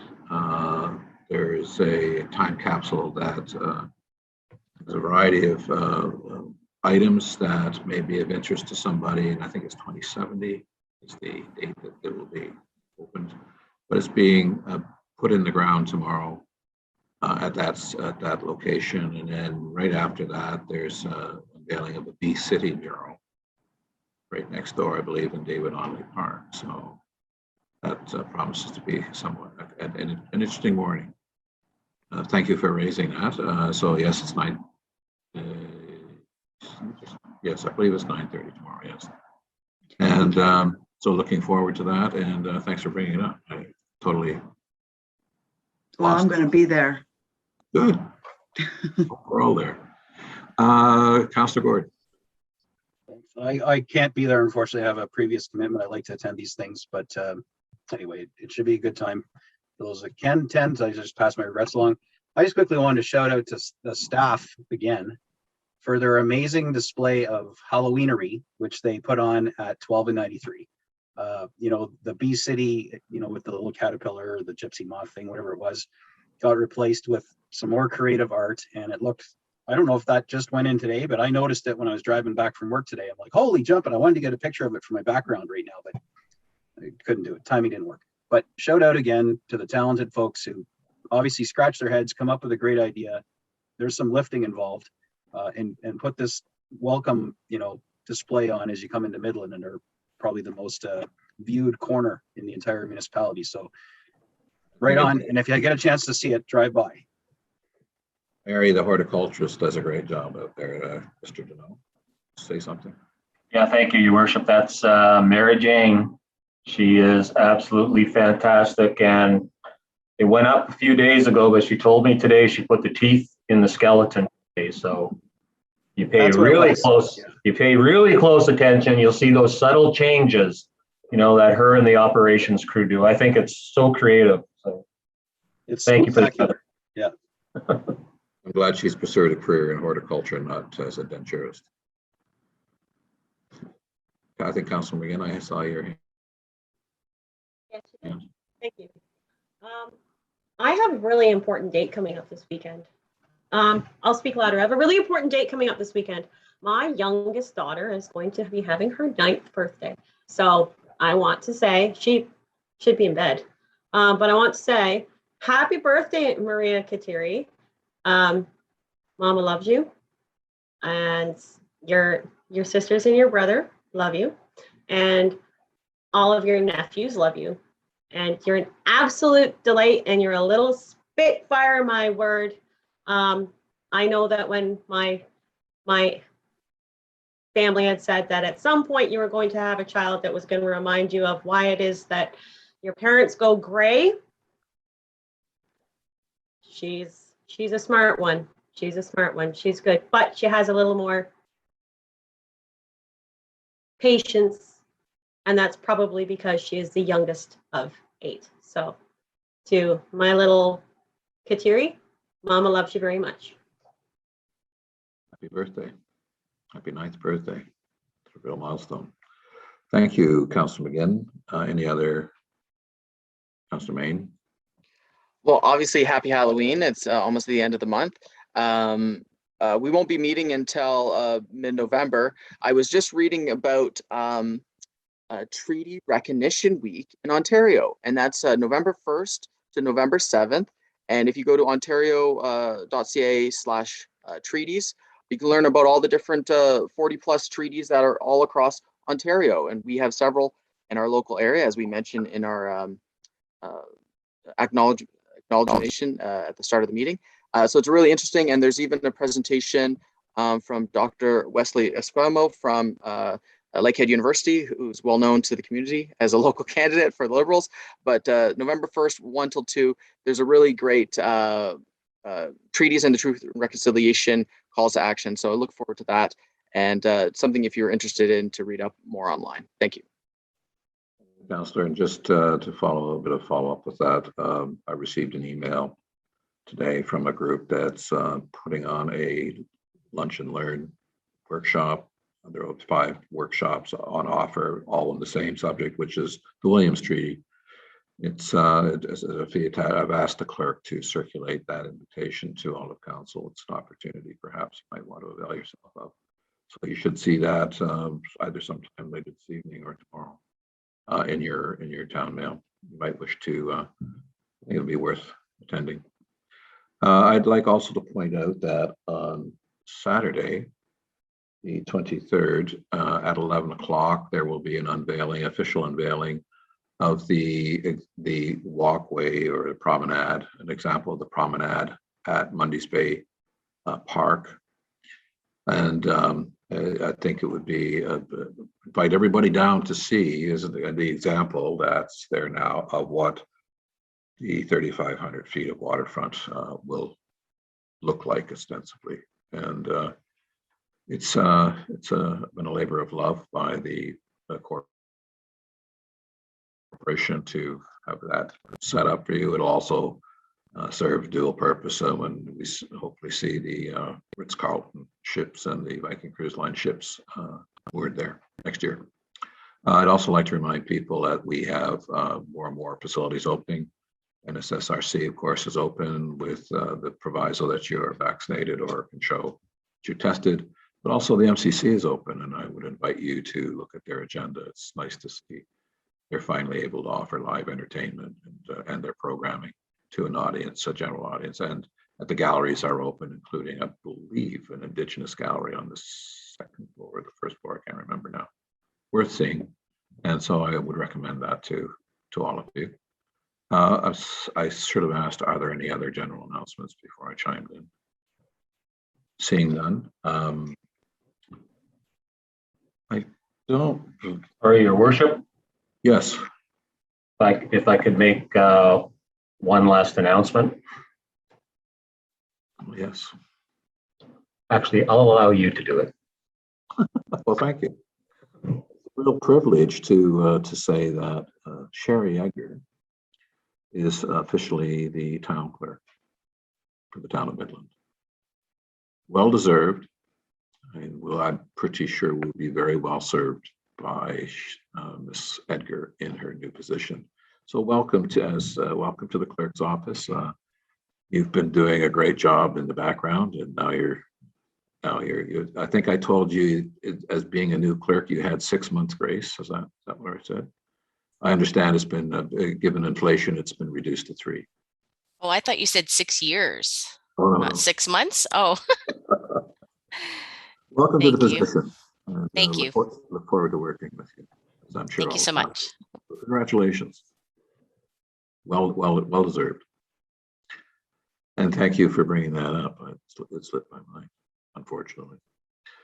So with that, I don't have a motion to move out of closed. Madam Clerk, do I need that, or just to adopt the resolutions? I believe you have the motion to close. It's just that the committee of the whole rise and report.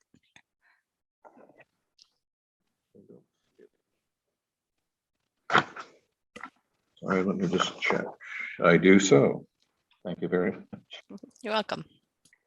So it's moved by Councillor Downer, seconded by Councillor Main, that the committee of the whole rise and report.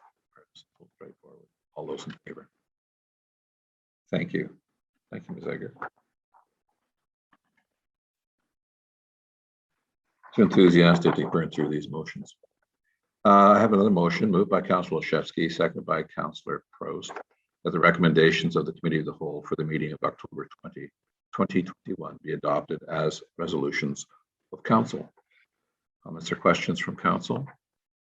Seeing none, all in favor? And I see there be none against, so thank you. That too carries. And then moving to next item in the formal session, we have a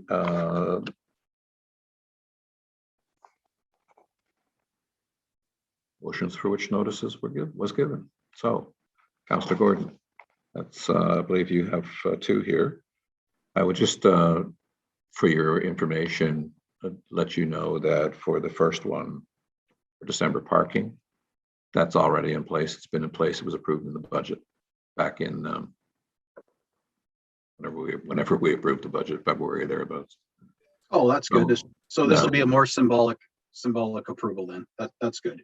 Well, I think what I was concerned is that this would be seen as like a slippery try and get the pause re-implemented again, as freshly after the defeat of the last meeting. And I was concerned that these 2 things, although they relate to parking, don't blend together, and that they're actually distinct issues. And to your point, it's something we do every year.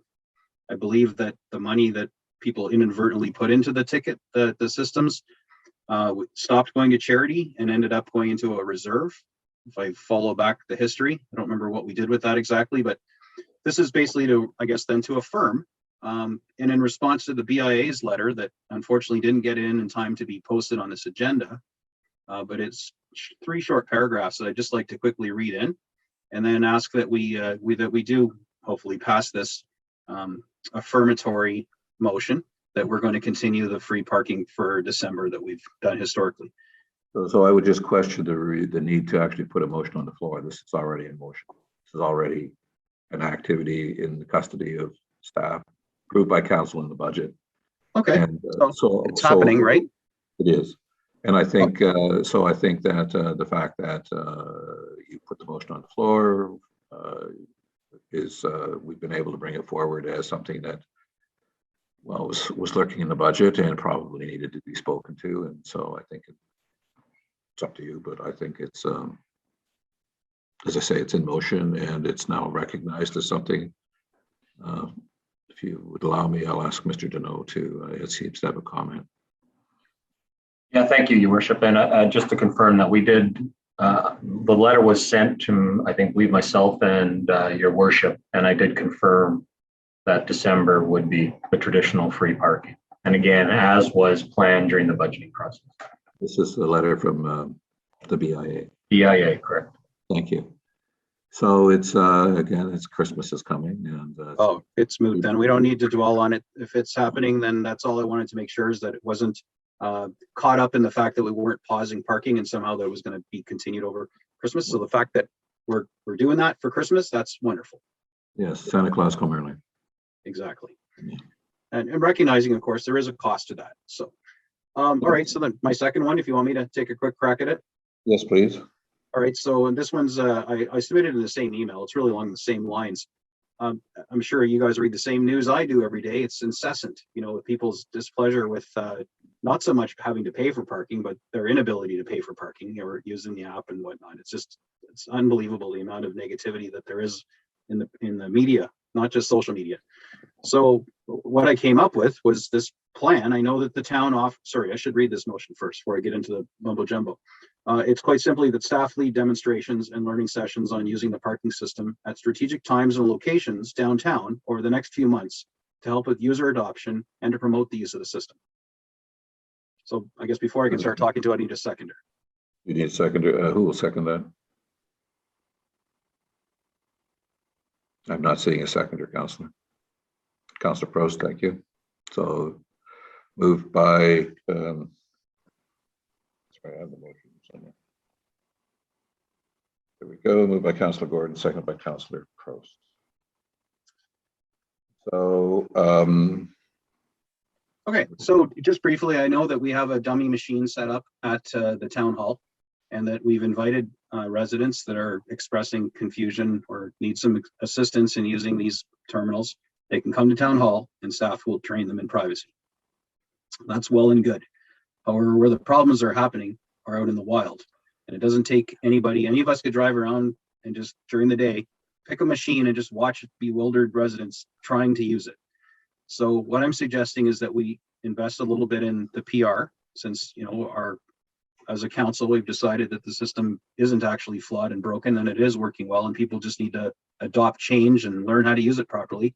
So let's put some staff out there, Bylaw or somebody, it doesn't matter to me who, at strategic times and locations needs to be downtown to help the poor souls to use this system. And let's in fact determine that the problem isn't user interfaces and isn't clunkiness or broken connections or in screens you can't see. Let's just confirm in fact that it is just people need to learn to use the system. And we'll know that very quickly by putting some staff downtown. So I'm not suggesting we hire anybody. I'm not suggesting we, you know, put people on overtime, but I think it would behoove us as a council to go out and do a little more active training and user adoption.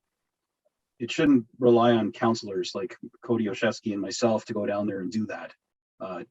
That's really a staff job, you know, so that's what I'd like to see us support. And I think the town would benefit from that, from having staff down, showing people and looking for those struggling and helping where they're at rather than making them come back to the town office. So that's the gist of the motion. thank you, Councillor. I would just like to suggest that before I recognize Councillor Shevsky and Councillor McGinn, who've requested to speak, that we get some data from either Mr. Deneau or Mr. Reicheld on the status of where we're at, particularly since I understand that every machine is accessible from the space station, actually, if you wanted to, if they were inclined, but they're all monitored through the cloud. So having said that, Mr. Deneau or Mr. Reicheld. Thank you, Your Worship. Maybe I'll start and then I'll ask Jim to fill in any holes that maybe I've missed. And it is, you know, continues to be the number one, you know, issue we're watching. And again, it's an issue from our perspective because we want to make sure that the experience with the customers with the system is as good as possible. And we can only help them if they provide us the feedback. So commentary on social media about you know, their distaste for it might be cathartic, but it doesn't help us figure out what their issues are. So I certainly encourage them to continue to contact the CXO team that, you know, we highlighted earlier this week. We have made those public sessions available for people who need that kind of assistance. We work and we'll have a meeting tomorrow morning again with the supplier to look at the data around the terminals in the system. And again, the data certainly suggests overwhelming number of successful transactions, very small amount of transactions, and we can localize that amount of transactions that don't occur by customers canceling, not completing the transaction, whether it's by coin or by free. So there's pretty robust data that suggests this is very isolated in terms of not having a successful transaction. That being said, though, there are some customers who may not get a terminal that works. And again, the data suggests on the highest week of connectivity issues with that system was 10 terminals saw an issue. So over the entire deployment of that system since it started, 10 terminals had a connectivity issue 1 week. That could have been for a second, or it could have been for a day. But in over a 5-day pattern, over 69 terminals, there were 10 connectivity issues. That was the high point. That's not to say it doesn't occur. That's not to say someone didn't have an experience with it. But again, a very small number. Are the instructions not working properly? The instructions, if you follow the instructions that are on it works, but you have to follow them. It may not be intuitive because of if you're looking for the free aspect, but if you follow the instructions, it will work. I do it, like I say, every day. I do it. I did it again today, and it works. So I certainly encourage people to try it. We're seeing feedback that people aren't even trying it. You know, they're intimidated by the negative discourse that has continued and people are perpetuating, but I can't say it's backed by fact. I think it's taken on a bit of a life of its own, and I'm discouraged that those people aren't supporting our businesses that obviously need it, and this negative discourse that's happening or being encouraged is not helping those businesses. So we're going to continue to look at the feedback. We're publishing some more communication, which we hope will help people understand what they can do if they do encounter an issue and make it easier for them to feel comfortable that they're not going to be penalized. So our CXO team is working on that. We're working with the supplier to make sure that we understand the data and the trends. The software is up to date. We're trying a bit of a dark mode on the readability of the screen. So again, trying to look at enhancements. We're looking at app alternatives that might be more appealing to people and may work better for them. So we're looking at it from that perspective. But first and foremost, I think we want to encourage people to try it. And if you are intimidated by it, come and see us and we'll help you. And we will help you. And I think if we continue to do that, I think most people will find it's not as intimidating as they may think. I think they'll certainly get into the habit of pressing, from my perspective, 2 buttons 4 times and you get your ticket. So again, I think hopefully that helps. I'll ask Jim again through you, Your Worship, if there's any other data he wants to share. I know yesterday, I think, was almost a record day in terms of transactions since the start. So, you know, again, I think that's representative of the people who are embracing the system. But we do recognize some people are struggling. So Jim, if through you, Your Worship, if Jim wanted to add anything. Yes, please. Thank you, Your Worship. Mr. CEO pretty much covered it all. We do check the status of terminals every day throughout the day. As alluded to, it is live. It's right in front of me. Right now, 69 out of 69 terminals are up. So far today, 610 transactions, and it's climbing, 639 yesterday. I am walking people through the machine on the phone. If I'm driving downtown and I see someone struggling, sure, we'll stop and help them out. People in the office, it is true that people are saying that I haven't tried it because now I'm scared. But once I walk through it a couple times, it's fairly simple. And again, I'm always willing to help. If someone wants to shoot me an email, give me a call, I'll help anybody through these machines. And if you want more stats, I love them. I got lots. So let me know and I can provide any number you'd like. Thank you, Mr. Reicheld. I have Councillor Shevsky, and I believe it was Councillor McGinn, and then Councillor Gordon. Thank you very much, Your Worship. I've made absolutely no friends on this topic. Parking meters aren't something that I'll get into selling in my future life. I've learned my lesson, I think. But at the last council meeting, I did say as a councillor that if you did have issues functionally with the parking meters, to give me a call. somebody challenged me like during the same meeting, and I did go down the next morning and tried to help some residents down there. And the resident that challenged me to come down didn't show up, but I did meet a whole bunch of great residents, and it was a good opportunity to meet some people. And I got to try this new smoothie place downtown for the first time. So I think it's great. And Councillor Gordon, I get where you're going with this, and the public are a portion of the public have certainly rallied behind you on this, and would love to see staff outside in November in Midland. And I personally don't feel putting them in the line of fire is a responsible thing to do or a respectful thing to do of our staff. You just said that you wouldn't support a COVID policy for council that wasn't the exact same as staff, and then said that you think staff should be downtown teaching parking, but councillors shouldn't. I think that we need to lead by example. We need to be boots on the ground councillors. And I open that welcome to anybody watching. Call me and I will come down. I'm off parental leave now, so my time is a little more tied up, but I will commit to meeting anyone down there that wants to show me that a machine isn't working, or if they're having an issue. Our CAO, Mr. Deneau, has mentioned the button sequence that you just get into pressing. I call it the Konami code, the left, right, BA start from my generation. You just get comfortable with using them and they just become part of everyday life. I used them twice today.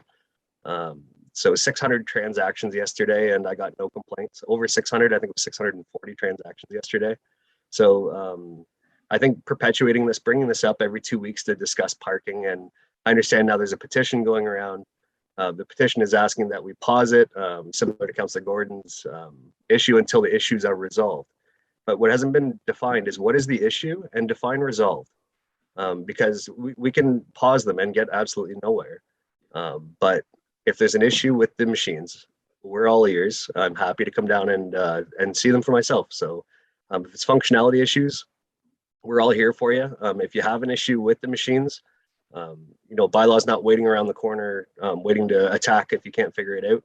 We're all very reasonable here. The Town of Midland staff are very reasonable, very understanding. It's the small town approach, I call it. I got a bit of flack for saying that last meeting, but we're small town Midland, and this is a city parking system that maybe we're not familiar with, and there's some growing pains, but I commit personally to being down there anytime anybody wants me down there to walk through this parking thing. We'll get through this together. It's all going to work out, and I got your back. And I do totally acknowledge that there are stores getting negative feedback, and grumpy customers by the time they enter the door are much harder to deal with and harder to make sales. And there are people that are boycotting the downtown because of this, and I completely acknowledge that. And I'm not trying to downplay that at all. But I do think we can work through this together, and we'll take Christmas off, and we'll meet back here in January with a smile on our face, and we'll make this work together. Thank you. Thank you, Councillor. Councillor McGinn. Thank you. So yes, I'll try to speak louder. The one portion of this I do not support, and it would be the suggestion to have staff go down. They're already busy. They already have jobs that they're doing. Yes, I understand that they're very sympathetic and very quick to respond and very helpful. There are staff that are out and about, and that is their job because of their job description and their job title. And I've known them to be very kind, very considerate if they're doing the downtown detail. That they're, if they see somebody struggling, more often than not, if it's safe to stop, they do and they help. It's one of the things that has made the small town Midland feel safe for me and for others. And I will speak that to people, saying, you see somebody in a Midland truck and you need help with something, go ask them. You can go ask them. Are they going to necessarily, have all the answers? No, they're not. But you know what? They're more likely to be able to say to you, hey, I can show you where the answers are. Specific to the parking meters, most of them I'm trying to remember who it was, because I was driving by, so I was paying attention. I was paying attention to me driving. So to the operations team that was downtown yesterday, I know that one of them was standing with an older resident helping them. So maybe Andy would know because he'd know who was on what detail. They don't have to. That's not their job description. It is not their job description to do it. And I want to say a shout out. Thank you very much for caring. Thank you for being a good public face for Midland and doing that for somebody. I appreciate it. But asking that staff go down to do it, I don't think that that's a wise use. If I recall correctly, talking with Mr. Scott Campbell, that there was a point where there was people that were downtown and they had a shirt on and you could speak to them. It's already been done. So that would be something, potentially through the BIA, if they so choose. I'm not on that board to do again, but I don't believe we should be asking staff. I've been down, I've helped. I've had both experiences, and there was a council meeting where I spoke to it, and then Mr. Reicheld was, or Mr. CAO was able to say that was one of the machines that was down. Connectivity issues happen. They even happen during a council meeting. So we need to recognize that those issues happen. They're going to happen to everybody, and then say, you know what? I'm sorry, we're working on it. If it's a connectivity issue, yeah, do I like it? No, I think it sucks. It really, truly does. Do I like that I am still hearing negative? No, I don't like that. But I can't commit to putting resources, staff downtown. I really can't. I know where I stood on the previous motion, and it was the will of council. And so therefore, because it was the will of council, I need to be a team member here and work through with the will of council. We can do it. We're all holistic enough. We all care enough that we can get through this. And thank you very much. Thank you, Councillor Gordon. Thanks. I just wanted to be clear that when I said it's not council's job, it's not an elitist statement. It's that it isn't. I mean, it's great that we do that. I can do it on the weekends because I work out of town during the day. And by the time I'm back, it's free parking time. Weekend, I can go and help people struggling at the dock where it's not free. So I'm happy to continue doing that and demonstrating how the system works and hoping that it does when I'm doing those demos and helping folks. And I'm glad that Councillor Olszewski does, and perhaps there's others among you who do too. But the key is we have staff who are downtown, who work downtown. And all I'm asking is that it may not be in their job description. We're not going to the union saying, hey, we're going to make this person get a new gig. I'm just asking that we, or management, empower our staff to stop and help people and make sure they're trained well enough how to use the system, that everybody can be an ambassador and help sell this parking system. Because the empty parking lots downtown are real. For the few times I've driven around, our parking lots are not like they used to. You used to drive around in circles to try and find one behind the Mr. Grocer. These places are almost empty now. Like Maurice's, like they're almost empty compared to what they used to be. And I don't know how much of that's COVID or how much of that is, to Councillor Olszewski's point, people are boycotting the downtown. And we won't really know for a while until, I guess, free Christmas. If all of a sudden these lots fill up, then we'll have our answer, won't we? But right now, I don't know how much revenue we're making. I'd love to see some stats from Mr. Reicheld on, we can't go year over year, obviously, because of the plague and the fact that we didn't have paid parking for a couple of years. But let's just pick a month 2 years ago, like October and November, and compare our parking over those 2 years and see where our numbers are at. Are we really going to make the $1 million in revenue the way we're tracking right now? Or have we deployed a system that is so unpalatable to people that, until they learn how to use it, which is what I'm asking us to help teach them as a collective, not just say, learn to use it, follow the instructions. That's all I'm asking, is that, town staff are trained on it collectively and empowered to help. And when and maybe even station somebody down there, an hour out of their day, they're not emptying garbage cans, they are wandering around the trouble spots and helping people. So that's really the gist of this motion. I'm not going to lose any sleep if it doesn't pass. I just think I'm trying to help. I'm throwing, our residents a rope. I'm throwing council a rope too, I think. And really, from my perspective, you can tie it around your waist or around your neck. And I think we should do everything we can to try and get adoption of this system and to work through the bugs. And I think having staff down there, helping to train people and work through that would be helpful. If that's not the case, again, I tried. Thank you, Councillor Gordon. I have the CAO, then I have Councillor McGinn, then I have Councillor. Thank you, Your Worship. Again, through you to council, I would say the biggest impact that I think we can all make is to encourage people to try it. I think the negative discourse has, and that wasn't acknowledged in perhaps some of the volume issues. I think there are a significant amount of people who are just scared to come down and try it because of all the negative discourse. And again, that is not based on fact. The stats and the data certainly show there is, for the people who try it, there is an overwhelmingly amount of successful transactions that occur. Do some people struggle? Absolutely.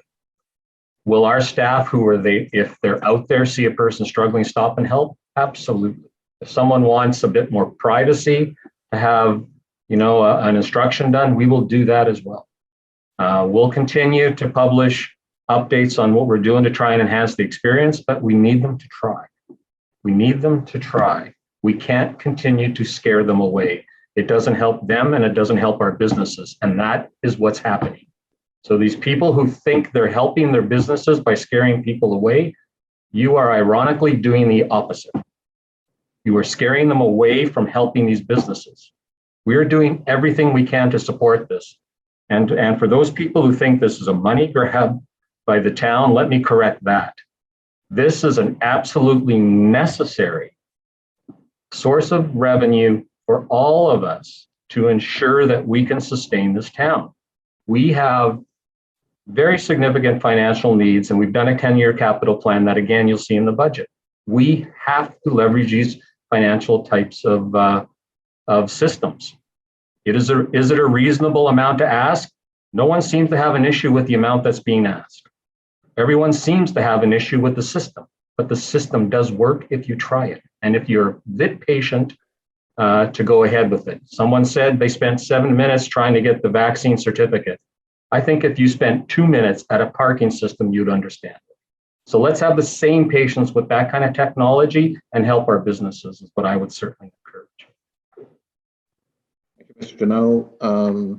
I think it's worth noting that approximately less than 1% of transactions terminated, not successful.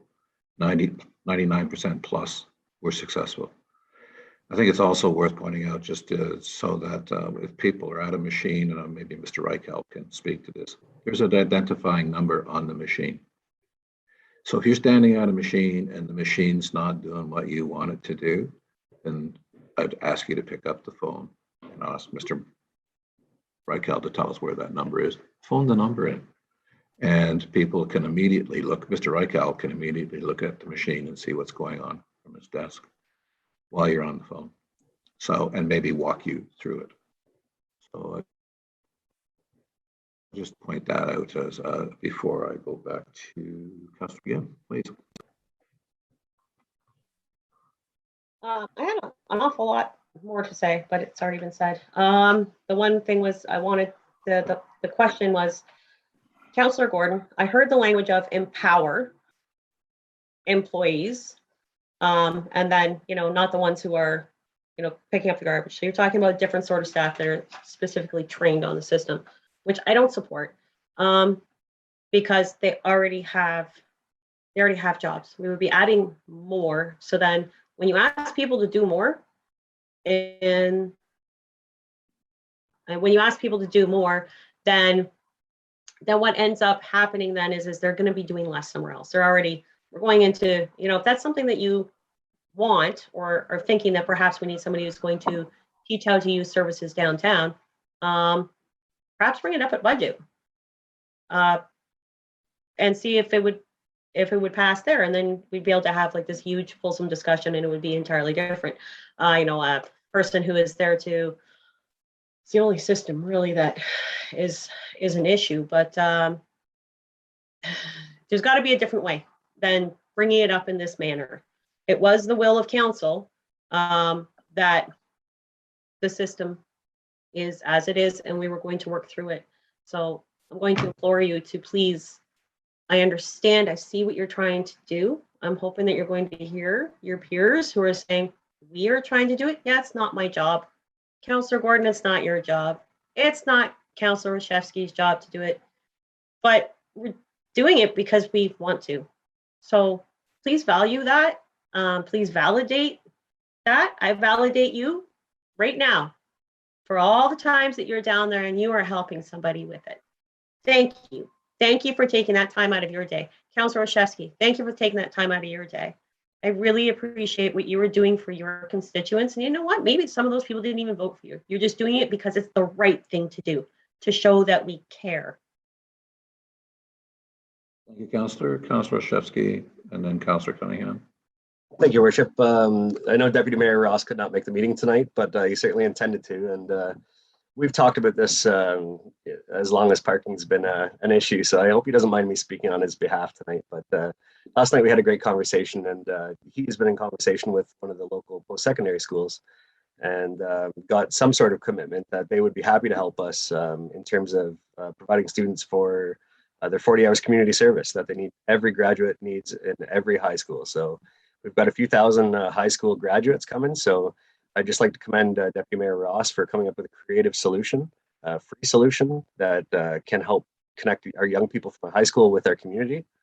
I think that's the difference between, just bringing it to the council meeting and dumping it on staff's plate, as opposed to coming up with a creative solution and trying to take more burden off staff, because we all have great ideas for staff, and we're all trying to make their life easier if possible, so that they can have time to do all the great things that we hope they can do during our 4-year term. So I think if we can make staff's life easier, if we can get these students some community service hours and get them an opportunity to be involved in the town, put something on their resume too, I think it's a great opportunity. And I commend Deputy Mayor Ross as much as he isn't here. He's working from Alberta. We literally, spoke about this during his vacation. So it just goes to show that Deputy Mayor Ross is true Midland, and he really truly sweats and bleeds this stuff like councillors should. And I appreciate it. So I commend Deputy Mayor Ross, and I think it's a great opportunity to get some students' boots on the ground. Thank you. Thank you, Councillor. Hats off to Deputy Mayor Ross. Councillor Cunningham. Thank you. I don't specifically want to speak to this motion so much as when a notice of motion hits our agenda. I know we'll talk about this tomorrow during our procedural bylaw review, but typically when I have an idea like this, last month or the month before, I sat down with Angela and with Jim and talked about some concerns and ideas I had, because we have this fabulous customer experience office that could contemplate these ideas. And I find that a wonderful place for our notice of motion is for things that are intractable problems or unique solutions that we don't already have a process or a mechanism to employ. And this challenge is already being proactively, deeply and consistently watched, monitored, responded to, and designed around by our customer experience office. And I think that's just a missing step on this piece, that a suggestion to our customer experience office to say, are there staff that could be doing this? Is there a way that bylaw could be doing this on a schedule? Is there anything that you might want to look into on this? And then put it in their court, because that's what they're here to do. I think that's all I really want to say about this motion, is that there's already a mechanism in place doing this. And if we need an update during a meeting that's being live streamed so that people can hear through this, then perhaps that's something to ask on the agenda, to be put on the agenda as another update. That could be a useful mechanism for letting people know that, yes, we have amazing staff listening, doing things, and during this meeting, sharing what they're doing. Thank you, Councillor. Any other comments on this, Councillor Main? Well, I was just gonna comment that I think it's great that we have the meters at Town Hall, and I think that that's the tool if we have staff available then and there. I think in the report it said that staff are dealing with almost one customer every 2 minutes. So if you have time, make your way to the Town Hall and ask for assistance to learn how this system works.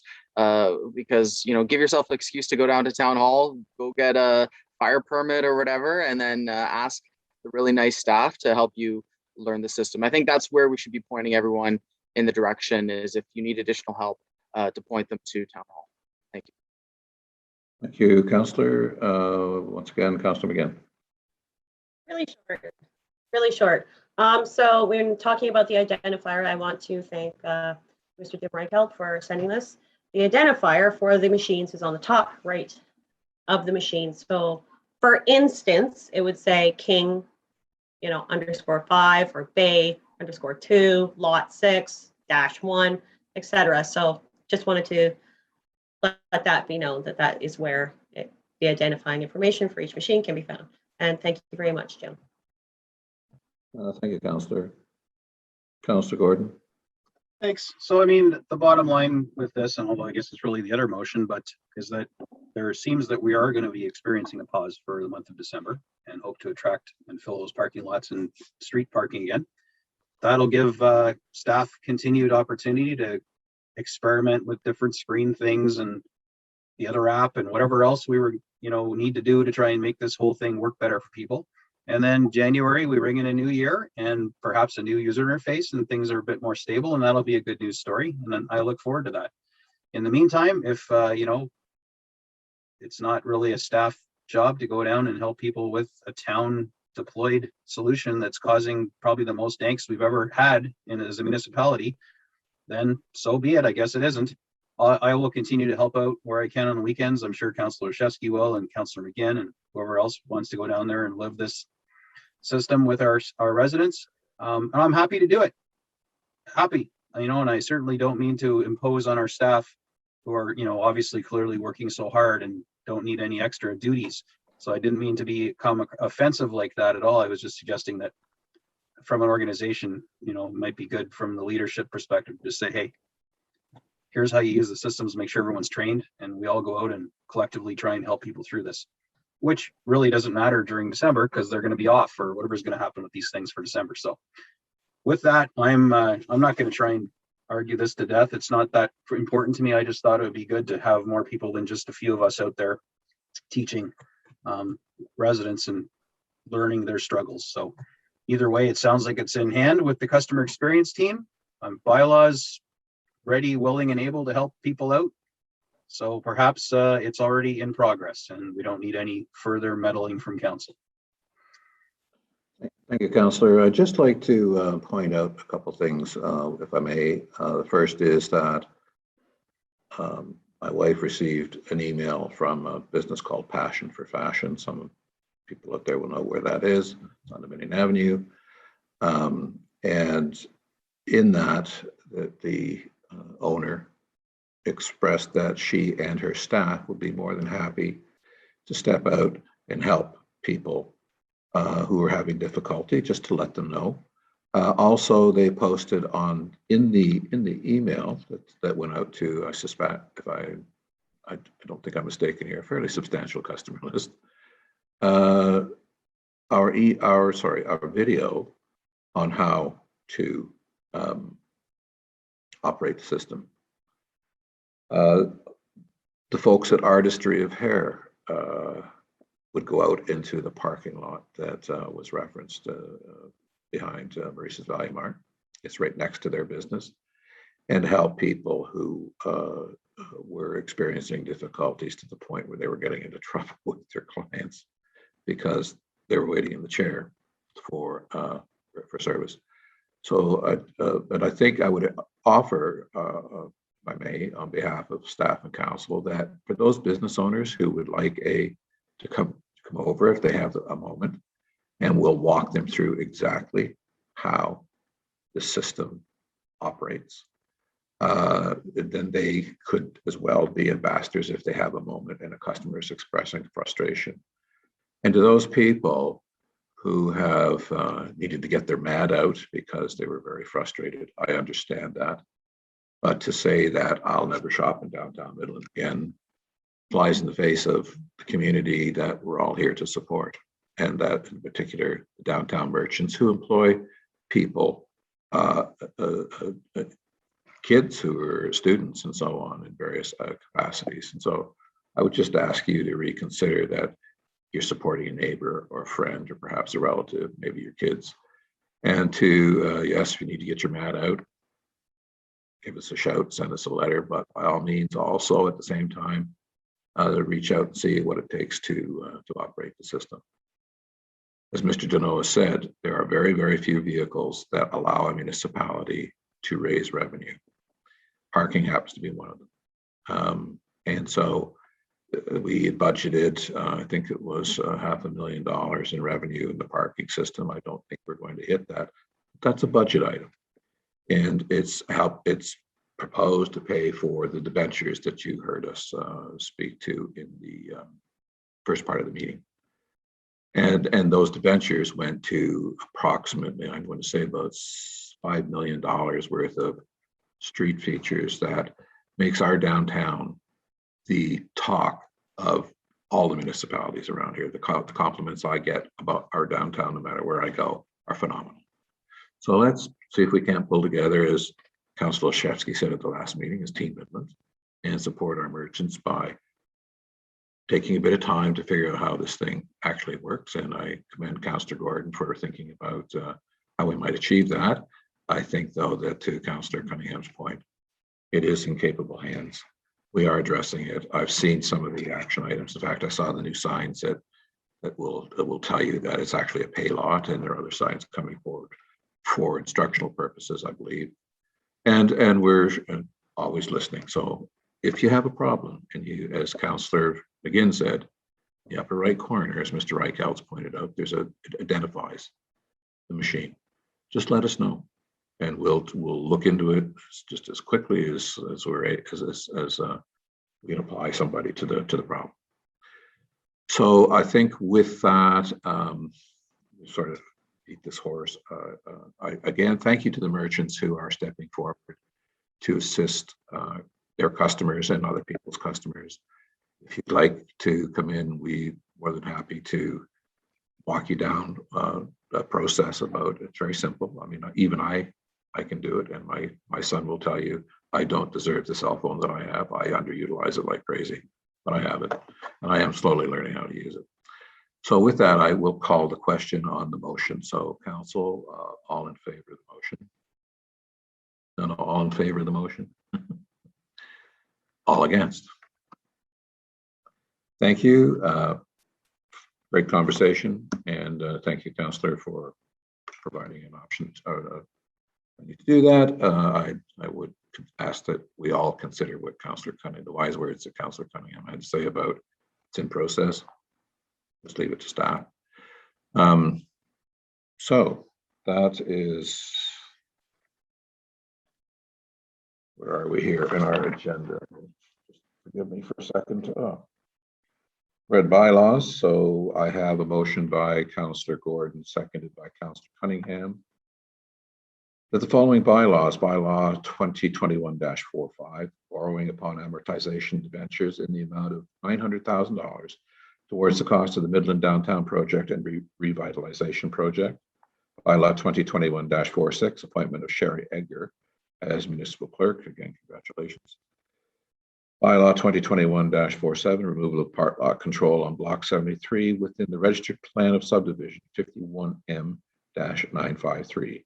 Be passed and enacted. Council, you've heard the motion. Are there any comments or questions with respect to the bylaws motion? Seeing none, all in favor? Thank you, that carries.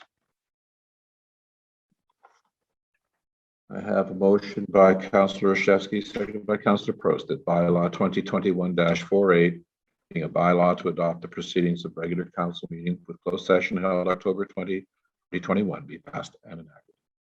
Council, comments or questions? Seeing none, all in favor? Okay, I don't know whether my screen's just slow or people are going to be happy when I read the next motion. That carries.